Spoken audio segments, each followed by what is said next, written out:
Before commencing this broadcast, Game Face would like to acknowledge the traditional custodians of this land of which we broadcast from today. We pay our respects to elders, past and present. We would also like to acknowledge any Aboriginal and Torres Strait Islander people present with us during this broadcast.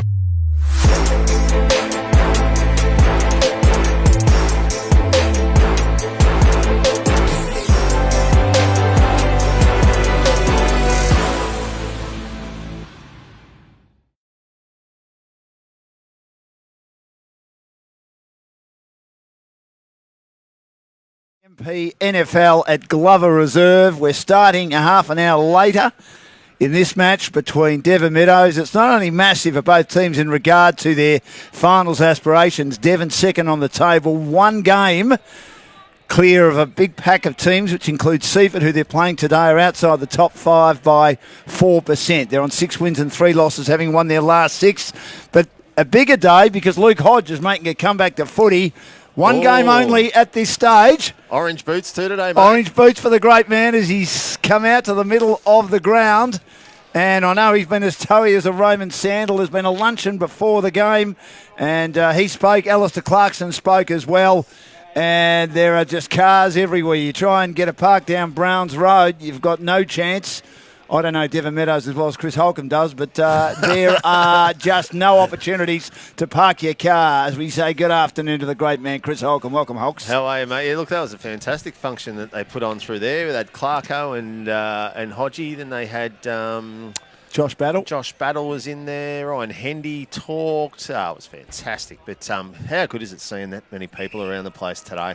I don't reckon they would have had a crowd like this at Devon Meadows ever. Even the final series that we come down and watched, when they had a couple of finals here, there was nowhere near the crowd that there is today. So all the kids are loving it. All the old blokes, I see old blokes hanging around with their Hawks jumpers on as well. Yes. Fantastic. A lot of women that we interviewed that'll go up on our Facebook page that were there, Hawthorn supporters who just love Luke Hodge. And I think they've come today predominantly to see him play. And what sort of role do you expect him to have? I think he might go forward. The way that I heard it was that he was going to hang around that goal line inside 50 and not get too far out. I mean, they've got stars across the ground out here, so I don't think there's any reason for him to go and pander around the place.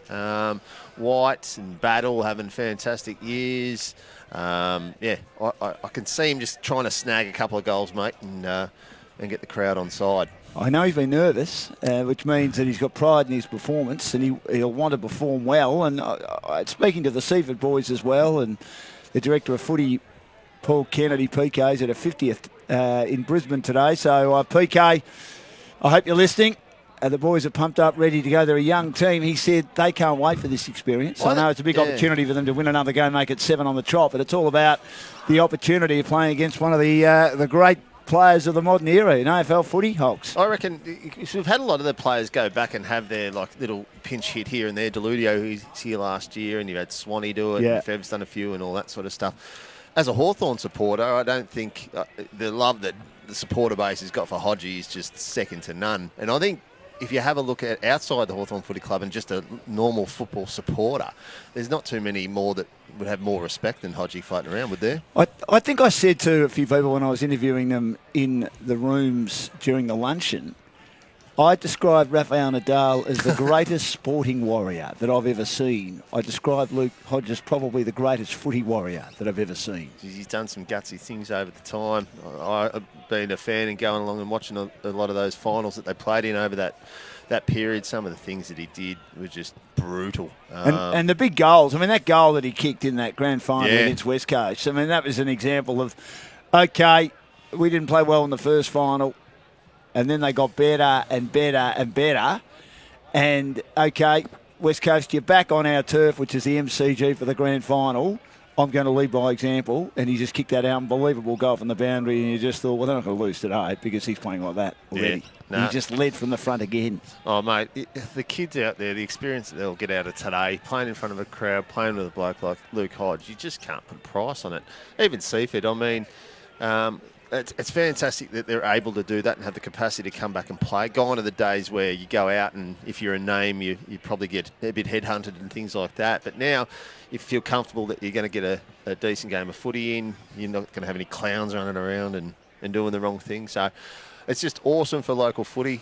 Not bad for his side pocket as well. No, I'll say quite handy. Little cashy, as Billy Brownless calls him. I've heard a rumour that he's been well looked after, but the club will make a lot of money out of it as well. And mate, they'll make a truckload. It'll be huge for them. Yeah. It'll be huge, though. I was actually talking to the Mornington president this morning, and because they haven't had that interest in going down that line, there's no negatives to it, especially in a Div 2 environment. What your players get out of it, what supporters get out of it, you get fresh faces in to watch your footy club, you get some money over the bar. It's just fantastic. We had Sean Hewitt, of course, on the footy show on Wednesday, and Hastings did it a few weeks ago with Dane Swan, who generally plays his footy this year with St Kilda City in the Southern Football Netball League, but he came down there to Sportsman's Night after it. Win-win for everyone. Yeah, it is. It is. I can't see any real negatives with it. Yes, you're going to get the odd one that'll come in, put the hand out, and then boot off. But the majority of these guys, the feedback that I've been getting is they make a huge impact with the club. They hang around, they'll run a clinic, they'll do a sporty, they'll get invested with it, and the clubs definitely get their money's worth. So I think we're going to see more and more of it in the next couple of years. He's about to get the footy here, Hodgie. He's leading. They'll always try and honour the lead, I think.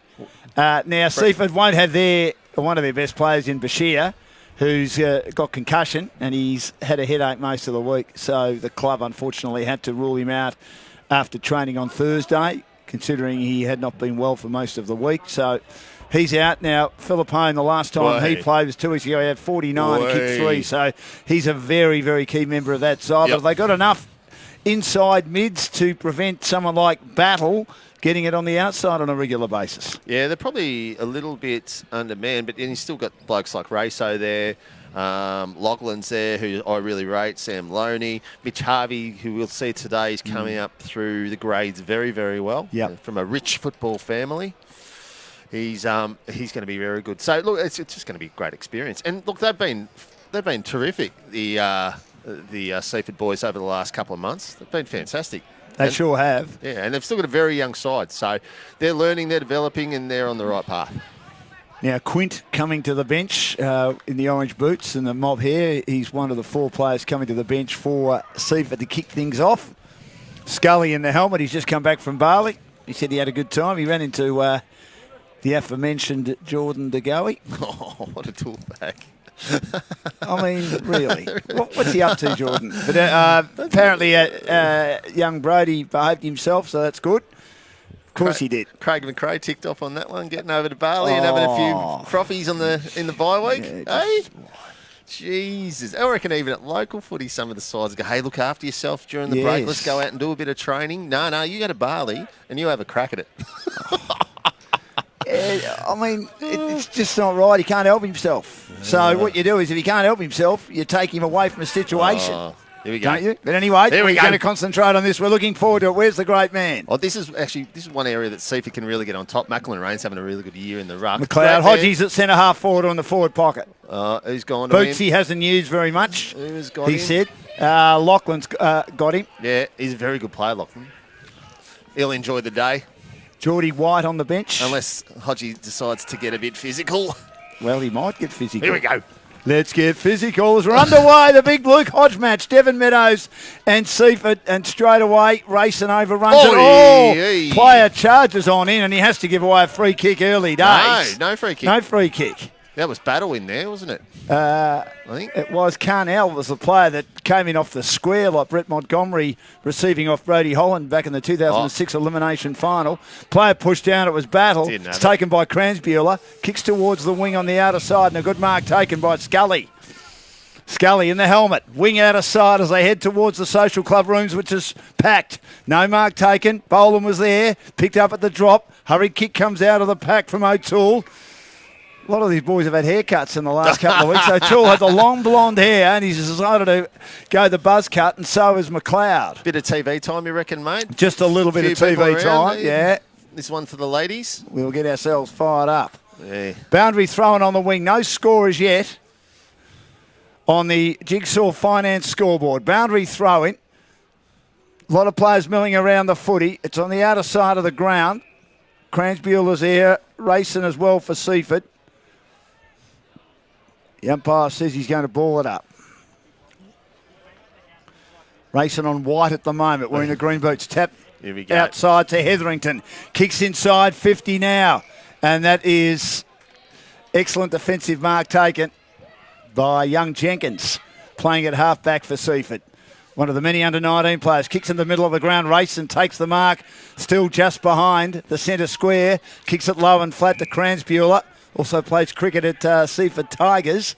His father, I think, is the chief bat maker for Grey Nicholas. Kicks in short, and that is not good. It's turned over by McConnell. McConnell on the left. Back inside, 50.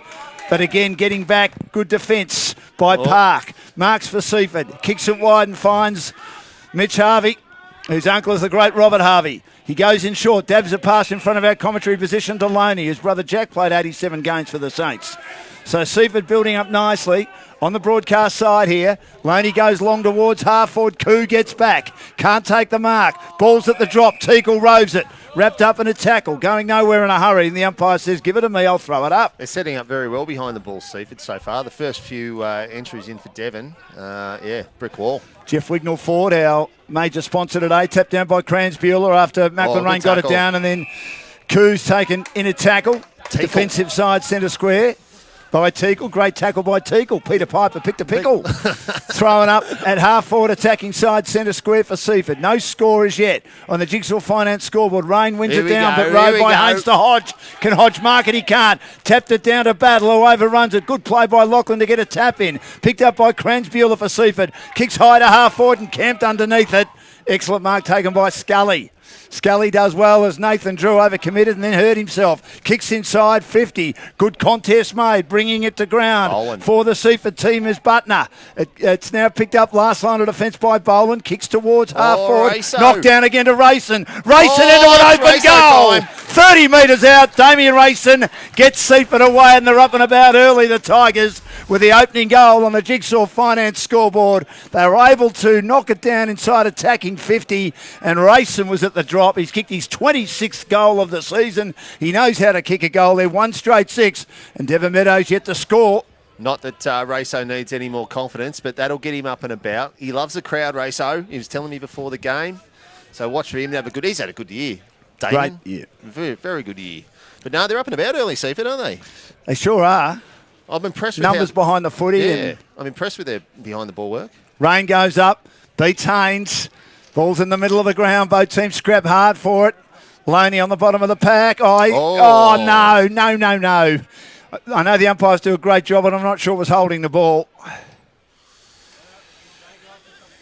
Anyway, it'll go the way of Haynes. He'll take that free kick. I thought it could have nearly been pushed in the back. But anyway, drives it long towards the teeth of goal. Getting back. Hodges there. Has he taken the mark? No, he hasn't. Free kick given. Give him a spray, Hodges. Against him. And it'll go last line of defence to be taken by Cornford. Cornford delivers wide to Lachlan. Lachlan delivers in short again to Searle. Searle goes low and flat to the half-back line on the outer side. Taken by Hay. Hay spun around in a tackle. Lost the footy. Loose ball. It's still to be won. Just outside attacking 50 for Devon Meadows on the outer side of Glover Reserve. It's 1 straight 6-0 on the Jigsaw Finance scoreboard. He's a lump of a lad, hey, isn't he? Big boy. Size about him. Yeah, big boy. In fact, it's a boundary throw and it's spilled off hands. Back into play. A little bit shallow. Dropping short. Stewart couldn't get it for Devon. Knocked towards the boundary. Hetherington there. And keeping him honest and seeing it over the boundary for Seaford is Ben Searle. And they're just inside attacking 50. So they head to the cricket net's end of the ground where the Seaford boys were training or warming up before the match. They've won both the under-19s and reserves today, and a big, big day for local footy. People everywhere. Heads on them like mice. Boundary throw-in, tapped down by Macklin Rain. Open-handed tap towards the boundary. Handball comes out now, taken on the left. Good kick by Scully towards the half-back line, but picked up the other way by Koo. He got it off the pack. High kick inside 50. Big pack forming. Knocked down brilliantly on that occasion by Giddings Constable. It's still inside attacking 50 though for Seaford, for Devon Meadows, I should say, getting a lot of repeat entries. Hetherington lays a tackle for Devon. Ball jars out again. Still on the attacking 50. Taken by Hillis. Joel Hillis on the left, working in confined space, kicks to full forward. The two big tools go up, McLeod and also McConnell, but it comes out the back now. Great kick by Harvey, and he hits his teammate on the chest, Loney. Harvey roved it brilliantly. What a pass that was. And he daisy cuts it towards the edge of the centre square. Philippone brought down at a tackle. Kick squeezes towards Battle. Weaves around one, weaves around two, and he hits Hodgie on the chest. This will test the hammies. Well, if he gets delivery like that, daisy cutting passing like that from Josh Battle, Nick Battle I should say. I'll be shot if I call him Josh. Nick Battle. Josh is here today watching after the Saints went down last night. He will have a big, big day. How's the hand? Oh, he's passing off, Dan. He's passed it off to Canal, who got out in his own, who kicked 5 a couple of weeks ago, and he marks it left half forward. I thought that might have tested the hammies a little just bit, a little bit on the border, wouldn't it? Eh? I think the Seaford boys just relaxed momentarily, the defenders, thinking that he was going to go back and have a shot. I think Raso just asked him for an autograph. He's a great character, Raso. He's on the left, Canal, and he is missed by a fair way. Did it squeeze in at all? No, it did not. Out of bounds on the full on the outer side of the ground. Camilleri and Quint getting ready to come on in front of our commentary position for Seaford. Back into play goes Lachlan, straight down the middle. Great kick to Philippone, coming off 49 possessions and leather poisoning. Gets it on the half volley to Mahavi, puts him under the pump. Nearly turns it over at half back towards Joel Hillis. He's taken it a tackle, hanging on for dear life, Loney. He tried to extricate, he couldn't. And Sam Loney, flying the flag brilliantly, will get the free kick at half back for Seaford. They lead one straight 6-0 on the Jigsaw Finance scoreboard. He'll go backwards now to Lachlan. Lachlan will decide to exit the outer side of the ground from defensive 50. Nice looking kick, but he turns it over and getting in front is Koo. Played a lot of footy for the Stingrays this year. In fact, it's Nathan Drew. He kicks the half forward. Off hands, McLeod gets the footy. Feeds a long hand pass out to Hetherington. Handball on the up. Puts his teammate under pressure. Taken to ground in a tackle, and the umpire says, give it to me, I'll throw it up. Yeah, very impressed how Seaford set up behind the ball. They've got one extra there at the moment, but even their run out, hitting those smaller targets, taking care of the ball, very good.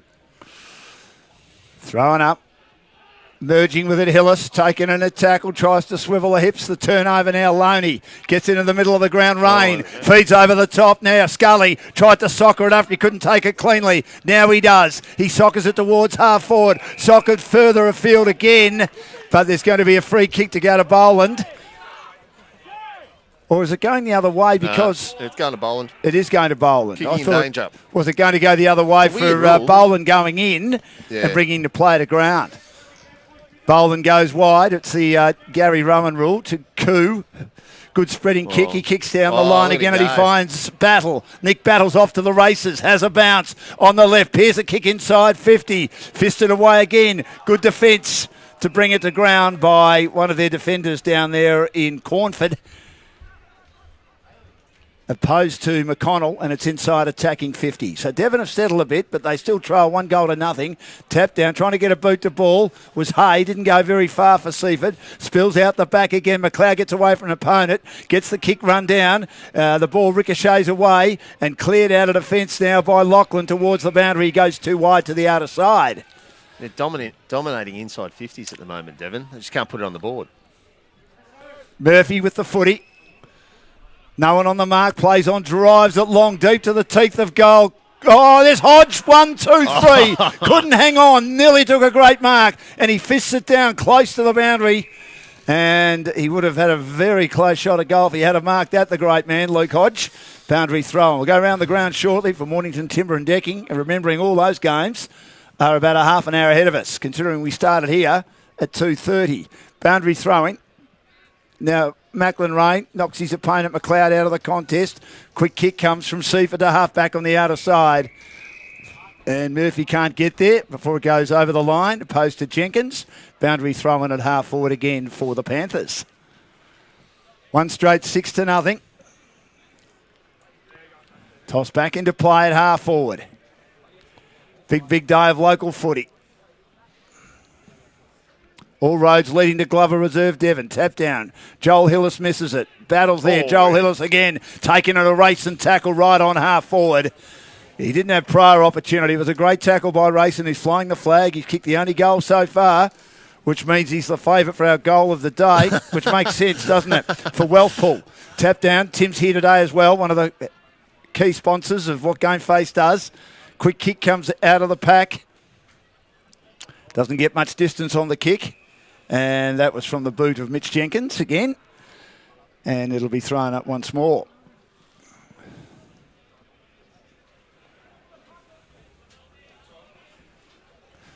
Macklin Rain wins the palm. Hard on the boundary, Harvey. His kick's out of bounds on the full as he received it. Pushed as he kicked there. Yeah, he was. So, free kick. Back into play. Plumridge, his kick is partially smothered, turned over, but won now by Murphy. Murphy spreads a kick wide, looking for Koo. Koo goes up one-handed, couldn't take the mark. He had an opponent right with him in Philippine, and it's out of bounds between wing and half forward again for Devon. Rosebud Country Club, the Titleist golf balls once again for the best player on the ground. Nick Battles won them a couple of times. When we've called Devon, in fact, the 2 times we've called Devon this year against Coringal and a couple of weeks ago against Crib Point. The ball is one down by Macklin Rain. He goes to ground. The big fella's taken down and a tackle. You could hear the earth thud. He's got the biggest thighs I've ever seen him alive, Hulks. He'll get the free kick just behind the wing on that outer side. As Jenkins will come off for a rest and Camilleri gets ready to come on. It was Cransby, you'll know. Camilleri's coming on. And in short now, as they kick it down the line, involved in that exchange was Riley Hosey, as they've got it now to half forward. Up goes Nathan Drew in the long sleeves, goes through his fingers. He couldn't take the mark for Devon. And it'll be thrown up inside attacking 50. Just settled the game, hasn't it? Just a bit. One straight 6-0.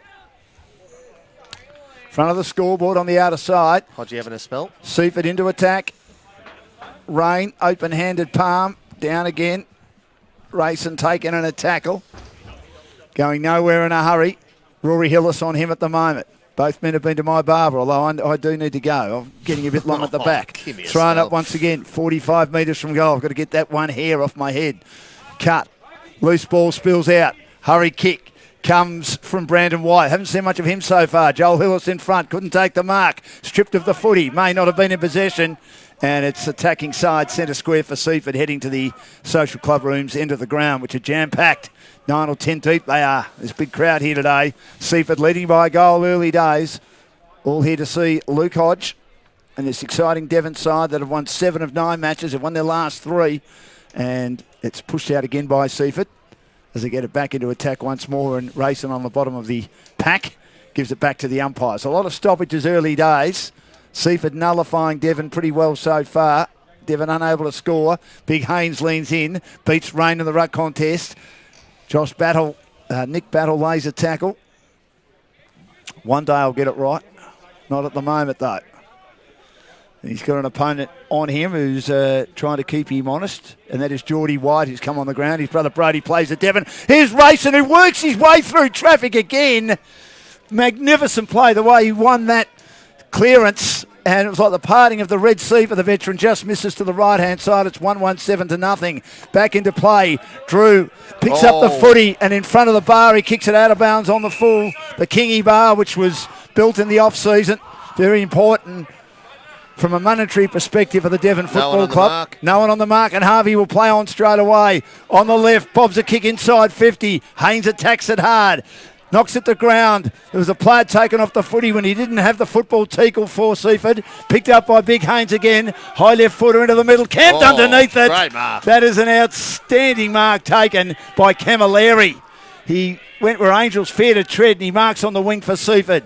He drives it long, inside 50. No mark taken. Young Kennedy goes up. Picked up by White, who's playing at the back. He kicks his team. That's Brandon White. Devon towards half-back. Loose ball. Rain's got it now. Floats a hand pass to Lachlan. Had it knocked away by Canal. Front of our commentary position. McConnell's there. Gets bowled over. Loose ball. Nick Battle comes the other way. Quick hand pass comes out. Camilleri to Searle. Searle taken in a tackle. Good contest. McConnell's there as well. That was good footy. And a couple of... and he's got one in the jaw. Might have been some friendly fire, I think. He forgot to put the mouth guard in too. He's not going to be happy with that, will she? Langwarren 50, Hastings 1. Round the grounds, Mornington Timber and Decking. The punch down by Macklin Rain. Read defensively though by Rory Hillis. Kicks to half-forward. McConnell couldn't mark it. Roved by young McDonald, but he misses to the right-hand side for Devon out of bounds on the full. Div 1, mate, Bomb Beach and Edithvale. The only score we've got through at the moment. 4-9-33 Bomb Beach, 4 straight 24 Edithvale. And Div 2, what have we got? Oh, it's going to be a long day for Hastings. Yes. 7-8-50 to 1 point. Yes, in the second quarter, remembering. And we don't have an update on the others, but we'll get them at quarter time for you, mate. Hay with the kick back into play from the out of bounds on the full to the half-back line for the Tigers. Waiting at the drop was Philippone. Joel Hillis is there. They're buffeting him off the footy, not allowing him to get the possessions. It spills out to Philippone. He kicks high for the Tigers to the outer side of the ground. Leading in the race is Drew. Drew does well. Gets the hand pass over the top now. Ryan Koo, a little half-distance pass is turned over. Picked up by Scully. Scully kicks to half forward. Almost to mark to Boland. Couldn't quite hang on. Kennedy there, a bit slow to react. Comes out now to Haynes. Haynes grabs it for Devon. They're working overtime in defence, Devon. Kicks to the wing, but it'll come straight back. Good mark to Harvey, who's having a huge influence so far. Harvey, the left footer. Oh, he's kicked over. He's intercepted by Canal. Couldn't quite take the mark as he went in board with the kick. Socket by McLeod. Inside 50 now. And unable to get it. It goes out of bounds. And this is Justin Kiss. Kiss on my list. A great song by Hall and Oates. Boundary throw and inside attacking 50. Yes, Holtz? Yeah, so I got Pearsdale 33, Chelsea 9. So good start, Pearsdale there. Crib Pointer up on Mornington. 4-4-28 to 4-1-25. And Summy just up on Kringle 7-1-43 to 5-6-36. So a little bit wasteful there. Kringle probably should be in front. With the boundary throw in, thanks to Mornington Timber and Decking. And Nick Battle was very clever then as he was trying to get goal side in taking the tap. And he was... eventually tackled without the footy by Geordie White. Kicks long to the goal square. No one can mark. Trying to clear out of defence. Camilleri soccers to his own advantage. Then he paddles away towards the boundary. He did really, really well. He's at the drop. And he had opponents all around him, all over him, putting immense pressure on him. And he managed to find the boundary right on. Attacking 50 for Devon. Racer just having a quick rest in front of us, mate. You've got to get back on the ground, Racer. Give the crowd what they want, mate. 117 to nothing. He's not listening, mate. He's not listening. Boundary throw. He was. Back into play again. Tap down. Who's going to get the opportunity? No one can.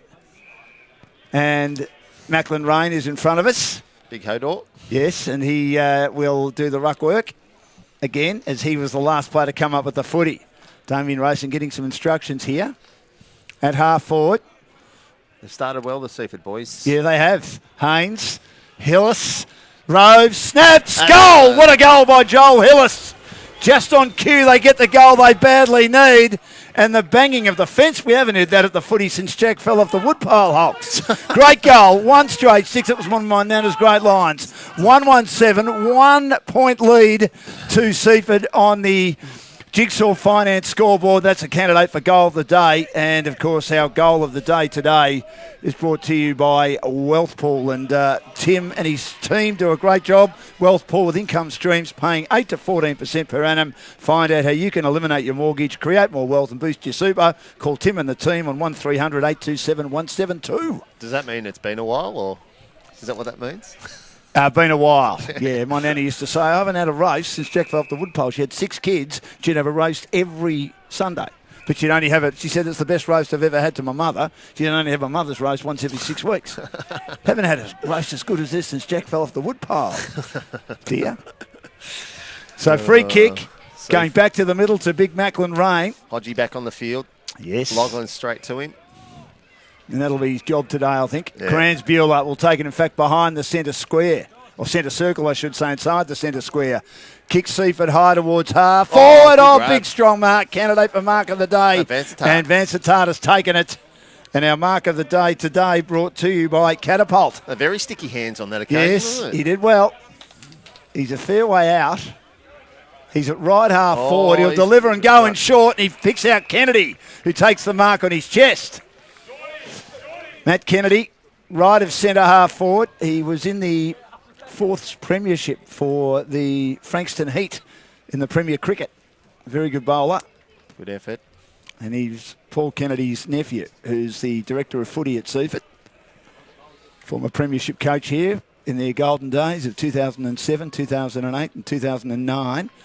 So he's on a slight angle in front of the scoreboard. That was a lovely lead. Nice hit up by Vansittart. He's kicked a great goal too. They're doing a lot right here, the Tigers, as they search for 7 wins in a row and join Devon on 7 wins.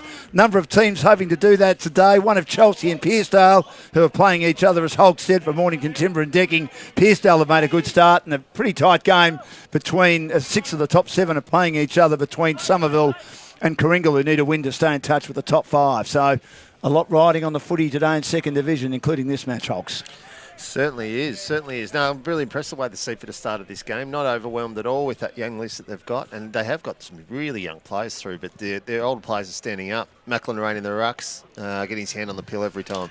Lots of under-19 boys who are eligible. Soccered by Rayson from the Macklin Rain knock towards half-forward. Teakle picks it up. Feeds a hand pass on the up to Philippone. Philippone throws it on the boot. Scully is there. With him is Brodie White. His brother Geordie plays for Seaford. Geordie White and Brodie work hard, and Brodie is the one that's nearly taken over the boundary. Scully bumps him and says, "I prefer your brother to you, Brodie." And it'll be a boundary throw in at half-forward in front of the bar. You watch them go an extra step down here in this pocket, Dan, in front of the crowd. They will. They'll be diving in. Look how deep it is. Macklin Rain again gets an open-handed tap. Loney overruns it. Cransbuehler's there. Can't get it. Nick Battle on the bottom of the pack. And Macklin Rain holding on to him for dear life. You don't hear that every day at the footy, Dan. Look how deep it is. I know. It's unbelievable. Thrown up at half forward. Seaford by 5 points. Right open-handed. Hander from Macklin Rain. Roundhouse right, basically, is what I'm trying to say. And a free kick to Loney at left half forward against White. Loney will steer it towards centre half forward. No one can take the mark. Good mark in defence, taken by Thorpe. 20 metres out from the goal there, defending Devon. Thorpe on the left, kicks in short. Finds Joel Hillis, who's been very good so far. He's got McLeod making a lead. Gets it on the half volley, doesn't take it cleanly. Hayes all over him, turns it over, but Stewart's there. Fends off tackles, feeds a hand pass back defensively, and it's kicked out of bounds on the full by Plumridge. The pressure's on everywhere. He would normally hit a target, Jamie Plumridge, who tried out at Sydney and then the opportunity didn't quite come his way. Very talented player. He's been outstanding off half-back this year. Jigsaw Finance scoreboard. 7-point lead, 25 minutes gone. Short pass came from Loney to Harvey. Harvey's been very productive so far. On the left, kicks it short to Cransbuehler. As he cutes it to him, Cransbuehler marks it left half forward. Wheels inboard, bangs it long towards the teeth of goal. It's going to be a free kick given. Oh, no. The whistle's given, it'll go Devon's way. Off the ball, last line of defence, and they'll take it through Big Haynes. Under the pump down there at the moment, Just boys. At the moment they are. He drives it long towards the half-back line. White is there. Giddings Constable doing a great job on him. He was given this job. He's one of their teenagers, Angus Giddings Constable. Like a movie star name with the movie star dreadlocks. Yeah, he's been really quiet so far, White. He has. Last time I saw him, he absolutely chopped it to bits, but very quiet. Needs to get himself into the game. Boundary throw-in. Close to quarter time. Macklin Rain arrives late. Picked up by Philippone, getting a bit of it. Hurries a kick inside 50. Kennedy attacks it. Couldn't take it. Spills to the back of the pack again. Going in hard, Teakle. Good tackle laid by Seaford. And it's going to be a free kick for holding the ball. Gee whiz. And great tackle laid by Riley Hosey. And in fact, Vansittart also tackling hard, and he'll come up with the free kick. Is that Genty down there umpiring today? He's director of umpires. He's giving himself the plum job. Well, he's red hot, why eh? not? Hey? We need umpires. Bit of me time, Genty. Well done, mate.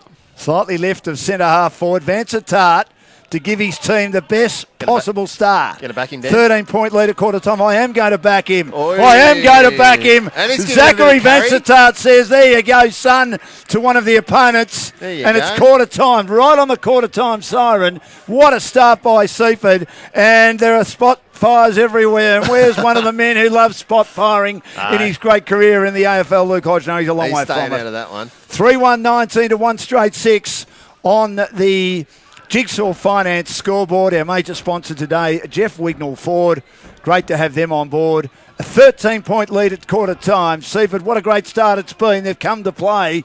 As Mick Malthouse was asked this question one day, have you come to play what marbles? No, they've come to play footy. 3-1-19 to 1 straight 6. Hulk's a great start by the Tigers. Yeah, really impressed. What I'm probably most impressed about that first probably 10, 15 minutes, Devon dominated the inside 50s. Seaford were able to repel that, and then they used really short ball use out of the back to maintain possession and clear that out of their area. And they're dangerous forward. You got blokes like Raysale and Vansittart down there that can kick goals. So they've been really impressive for a start. But the stars from Devon have to get into the game. White was really quiet that quarter. And probably Hillis was reasonably quiet that quarter. Battle was trying hard. But, I just think some of the stars might have to step up. Look who's addressing the players in a group there, the great man. Hodgie. If you just be telling them what he needs to do. The great Barry Parsons, who's one of the guys that has driven this day today. He's come over, the former president of the club, still one of the hardest workers around. And 13-point lead by Seaford against Devon. 19-6 at quarter time. A lot of football still to be played. Thanks to Jeff Wignall Ford. We'll be back with the second quarter shortly. Get your game face on.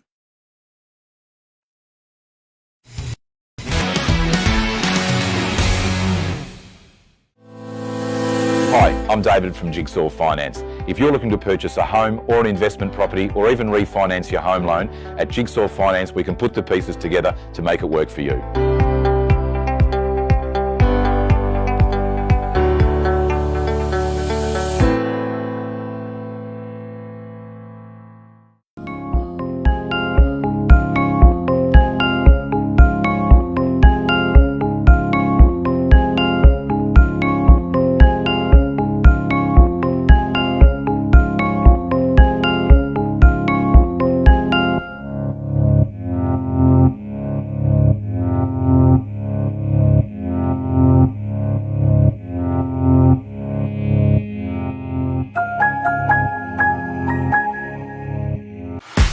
Have you had your team photos done yet?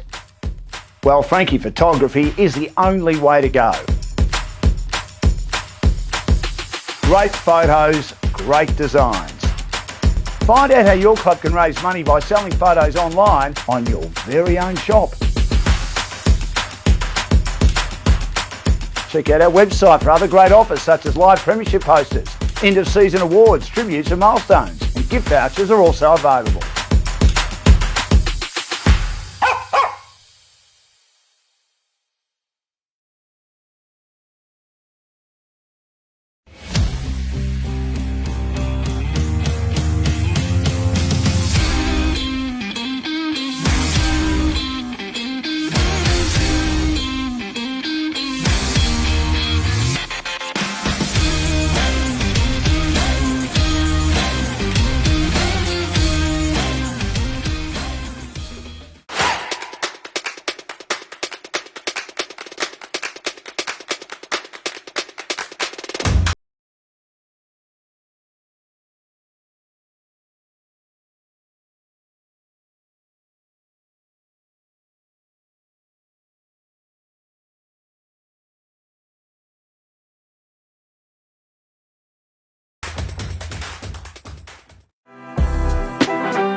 In life, you have to play by the rules. Fit in. don't be too thin. Or too bulky. You have to be perfect. Try harder. Go faster. Know your limits. Calm down. You shouldn't be doing that. Wearing that. Eating that. Suck it up. Suck it in. Boys don't cry. Girls don't fight. You can't do that. You watch this. There's no right way. No wrong way. Only your way. Anybody. Anytime.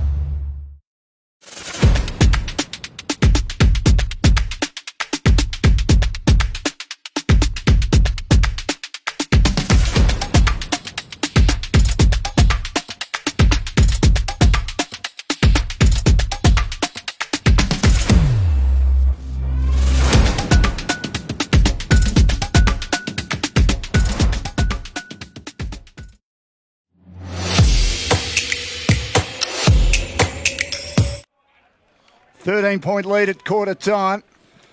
Thanks to Jeff Wignall Ford, our major sponsor today on the Jigsaw Finance scoreboard.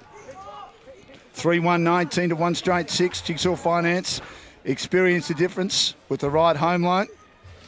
And of course, Jeff Wignall Ford been serving the Peninsula since 1979. Great sponsors. Hulks, you went out and heard Zach Vansittart. Yeah, no, Seaford. He was really impressed, really happy with his kids, the way that they've stuck to their game plan. Like we spoke about, how their backline is really well set up. They're trying to get that +1 in behind the ball.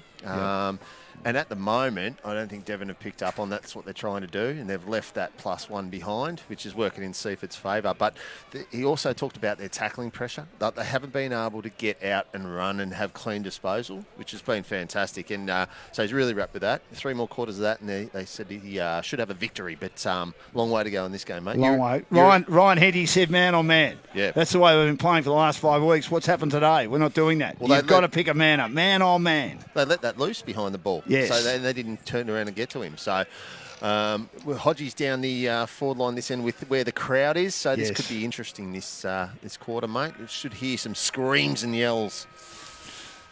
Well, we're underway for the second quarter. 19 to 6, 13-point lead to Seaford. Rain wins it down. Rode by Filipponi again. The clearance king so far. Kicks to half forward. There's O'Toole, the big fist. He's playing at centre half back, attacking it hard. Murphy got a big body on him. Turns it over though by hand. Getting the hand pass out. Jenkins. Good play. Scully off the edge of the boot. Wobbles it inside 50. Boland couldn't take it. Cleared out of defence by Nathan Drew as it spilled to him. Kicks towards Searle. Couldn't take the mark. Handballing in front of him. McLeod for Devon. Here's Hodge now. Taken and a tackle laid on him by Lachlan. And there's a bit of tapping each other on the back, and they're okay. I think Justin Lachlan will be enjoying every single minute of this, and he can tell everyone I played him one of the greats of the AFL. Macklin Rain had no one else in the ruck then. Tried to get it down to Filipponi, lost it. Picked up by Battle. Battle's kick is very close to the boundary and out of bounds on the full. He's getting a bit of it, but they're not allowing him to be effective, Seaford, at the moment, are they? The pressure that they spoke about at quarter time, their pressure's been fantastic around the contest. Nothing's clean for Devon at the moment. Here's Lachlan. He'll drive it long towards the wing. Bouncing in front of Rain, who knocks it on again. Attacked by Plumridge. Taken in a tackle. Vansittart hit Hillis hard. Joel Hillis. Picked up by Cransbuehler. What was a 5-metre kick? Overrunning at Filippone in front of our commentary position. Koo lays a tackle for Devon. Filippone's there again. Threads it out to Cransbuehler likewise. Turned over to Murphy. Good tackle, Filippone. The pressure great again. All in front of the Seaford coaching box. Slightly attacking side of the wing. Yeah, they're definitely up and about. They are. The bench is invested in everything at the moment. It's fantastic. 19 to 6 on the Jigsaw Finance scoreboard. Little tap down by Rain, trying to get his way through White. Just can't get a clean possession. Loney brought to ground, dumped. Loose ball. Harvey's there, worried his opponent out of it. Handball on the up, missed by Teakle, taken by Jenkins, then he lost it. Coo gets it now. A chance to go through the middle, Devon. A handball to Hetherington. Hetherington kicks to half forward. Angus Constable gets a bad bounce. Picked up on this occasion. Left foot kick towards full forward by Devon. Close to the goal line. Tap down again. Played. They've got numbers at the back. Park received the tap. Gets it out to Giddings Constable. Feeds a long hand pass towards Hay. Hay taken in a battle tackle. Spins out of one tackle in front of the crowd. Pushed over the boundary. Again, the pressure immense. Yeah, they go up a peg down that end of the ground, don't they, mate? Justin Kiss involved too. Just couldn't quite get a proper possession inside 50 for Devon. White's picked up his work rate and he's gone behind the ball now instead of in front. So I'd say he'd start getting into the game a bit more now. Giddings Constable gone with him. Boundary throw it. Big fist down by McLeod towards the teeth of goal, 20 metres out. Jenkins has hurt himself, and young Mitch, I spoke to him before the game. I hope he's okay. He's limping off. It could be down one rotation here, the Tigers. They'll get a free kick at half back. This is the big body. He's a big body, isn't he? Hey, big body on him. His kick is short to Cransbuehler, marking between fullback and centre half back. From the Seaford Tigers Cricket Club as well, kicks into the middle. Rayson gets a chance to pick it up, kicks it low and flat, had an opponent coming towards him, got it to half forward to Kennedy. Kennedy stops and props, kicking towards an open goal. He could have kept going, could have steadied and balanced himself a bit more, and he skids it through for a behind. 3-2, 20 to 1 straight 6. They opened him up through the middle of the ground. They did. They won't be really happy with that. Hendy won't anyway after they've told him to go one-on-one, and he give Racing that much room. Plumridge back into play. Cransbuehler gets across the front of Battle, Nick Battle, and destroys the footy and will win a free kick at half forward. Cransbuehler's been good. He kicks it low and flat and picks out a target, and it's Vansittart in the left forward pocket. Their intensity, the only question obviously is can they can keep this intensity up over 4 quarters. They're doing a great job at, and having young legs, I suppose. It's just a mental thing, isn't it? It's been wonderful so far, hasn't it? No, very good. Paul Kennedy's talked them up for the last few weeks. I told them a few weeks ago they were flying. He said, stop the nonsense. Hard on the boundary, 45 metres out, and Vansittart misses to the left-hand side. Another behind, 3-3, 21 to 1 straight 6. 4 minutes gone, second quarter. Jigsaw Finance scoreboard. Jeff Wignall Ford, our major partner today, along with Wealthpool, and Tim and the team are here. Great to have them here, providing our goal of the day. Catapult, our mark of the day. Best on ground, the Titleist golf balls, courtesy of the Rosebud Country Club. Ryan Coo to the outer side of the ground. High ball, Teakle's up. He can't quite hang on to the mark. Ball's at ground level. Joel Hillis goes in and holds up an opponent who was working pretty hard at the drop to win the footy. They're still allowing Seaford to have their +1 though, mate, behind the ball, which is not what they spoke about at quarter time. Well, how do you get the message across? Well, you told them. So you need instruction from on the ground. So obviously there's someone up the other end for Devon who hasn't got anyone. He's got to be screaming. Rain the tap, the interception by Coo. Great attack on the footy by Park. Falls to Harvey of the Tigers. He couldn't take it from the punch from his teammate Park. Close to the boundary on the outer side. Numbers get back for both teams. Haynes makes his presence felt for Devon between wing and half forward. Boundary throwing on that outer side. Might be just a bit of the occasion too. You want to go and chase a kick instead of running through and towing the team line. But Seaford don't seem to be doing that at the moment. Rain beats Haynes. Rode by Battle. He's taken an tackle. He's got to get +1. rid of it in a hurry. Camilleri's here. He overruns it. Good smothering allows them to clear it. Momentarily out of defence, and they do through Philippone. Hits Rayson on the chest. The passes are working quite nicely. Well, that was a +1 again, Dan. Yep. Because they won't pick up that one behind the ball. Racing a high ball towards the wing. In front, Drew. Nathan couldn't quite hang on to the mark. Ball's at ground level. Spills out by hand. Big Macklin Rain taking in a tackle. That's no mean feat. Then a pack forming around him. It'll be thrown up on the wing on the outer side. There it is again. +1 again. So obviously they didn't listen to the instruction at quarter time. See if they're going to continue to repel if this is the case. Well, Park's the +1 at the moment, Hayden Park. They win the ball from the centre clearance sleeper, but intercepted by Brandon White. Hooks a kick around the body. Hetherington a hand pass. Battles now where he needs to be in the middle of the ground. Can deliver inside 50. Oh, up goes the big fella, not able to hang on to the mark. Hodgie should have probably held on to that. He may have been taken at ground level as well when he didn't have the footy. Almost took a screamer, Luke Hodge. The crowd would have gone up. Then he lays a great tackle. That's Luke Hodge at his best. Goes in again and again. 3 great tackles by the great man. Not happy that he dropped the mark. There's pride in his performance, and he said, look out, I'm going to make my presence felt. There is. There was a whisper around. He was a little bit ginger before the game, maybe in the warm-up, mate. So maybe he's not moving as good. So when he gets a chance to hit a pack, he will. Philippone with the clearance from the tap. Turned over, though, by White. Brandon White back inside 50 for Devon. High ball. No mark taken. Spills to the back of the pack. Park escorts it over. Ensures that it only goes through for a behind. First behind of the day for Devon. They're 1-1-7, but the trail by 14 points.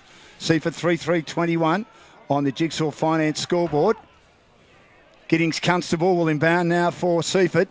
He's a left footer. He kicks it low and flat to the half back line. Macklin Rain attacks it hard, puts a big punch into it and puts it over the boundary at half back. It's a good result for Seaford. Get it out there.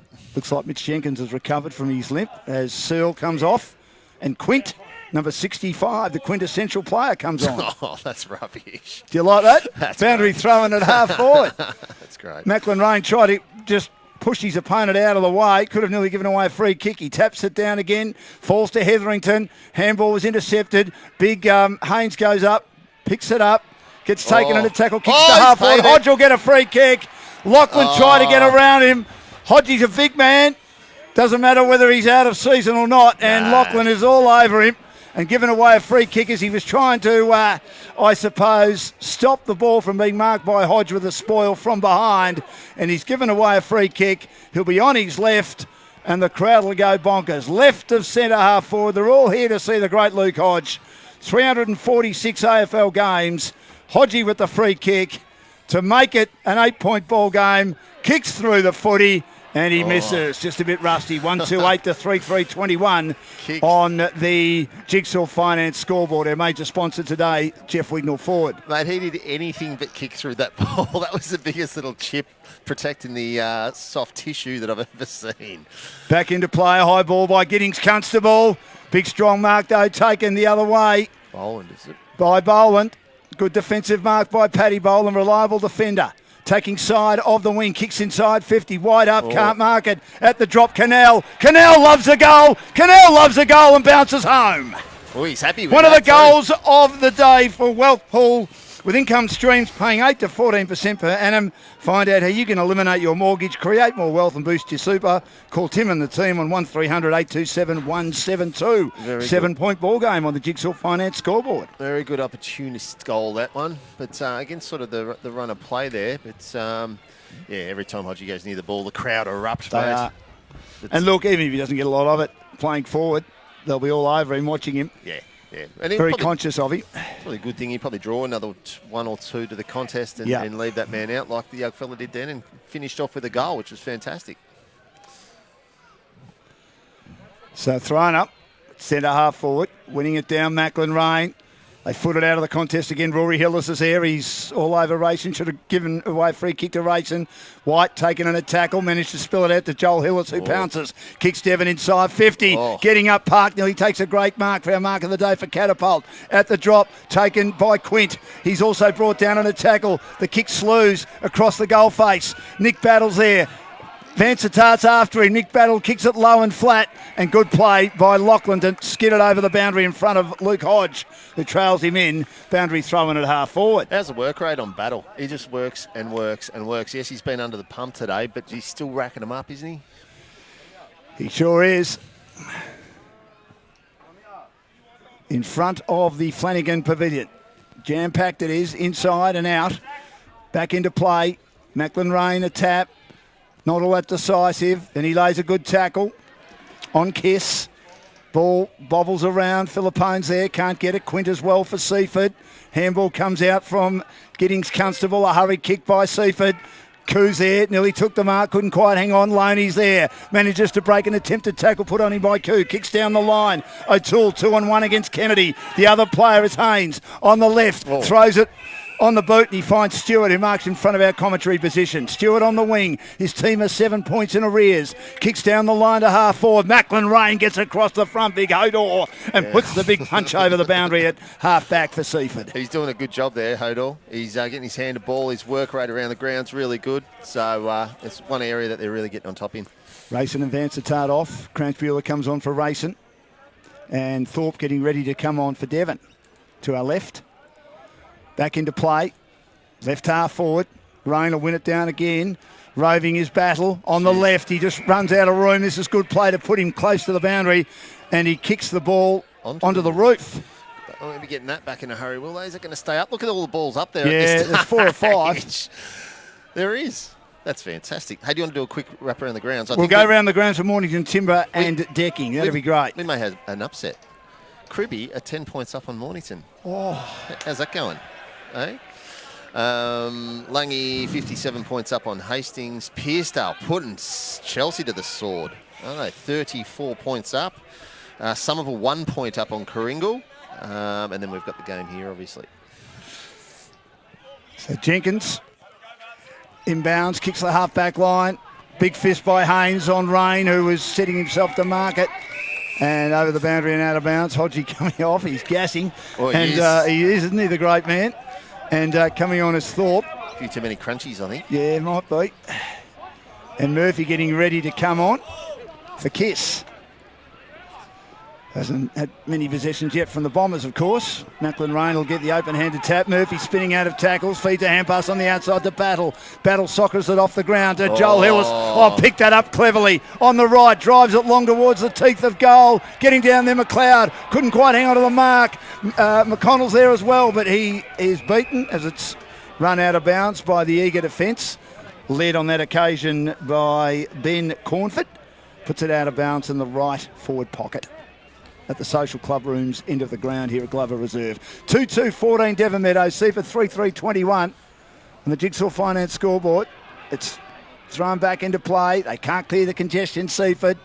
McLeod was there, picked up now, left foot, snap by Stewart, who emerged from the traffic.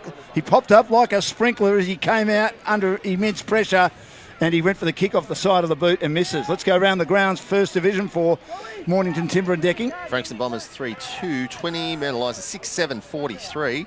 Have a look at Pines. 9-6-60 YC to 5 points. Wow. How's that going?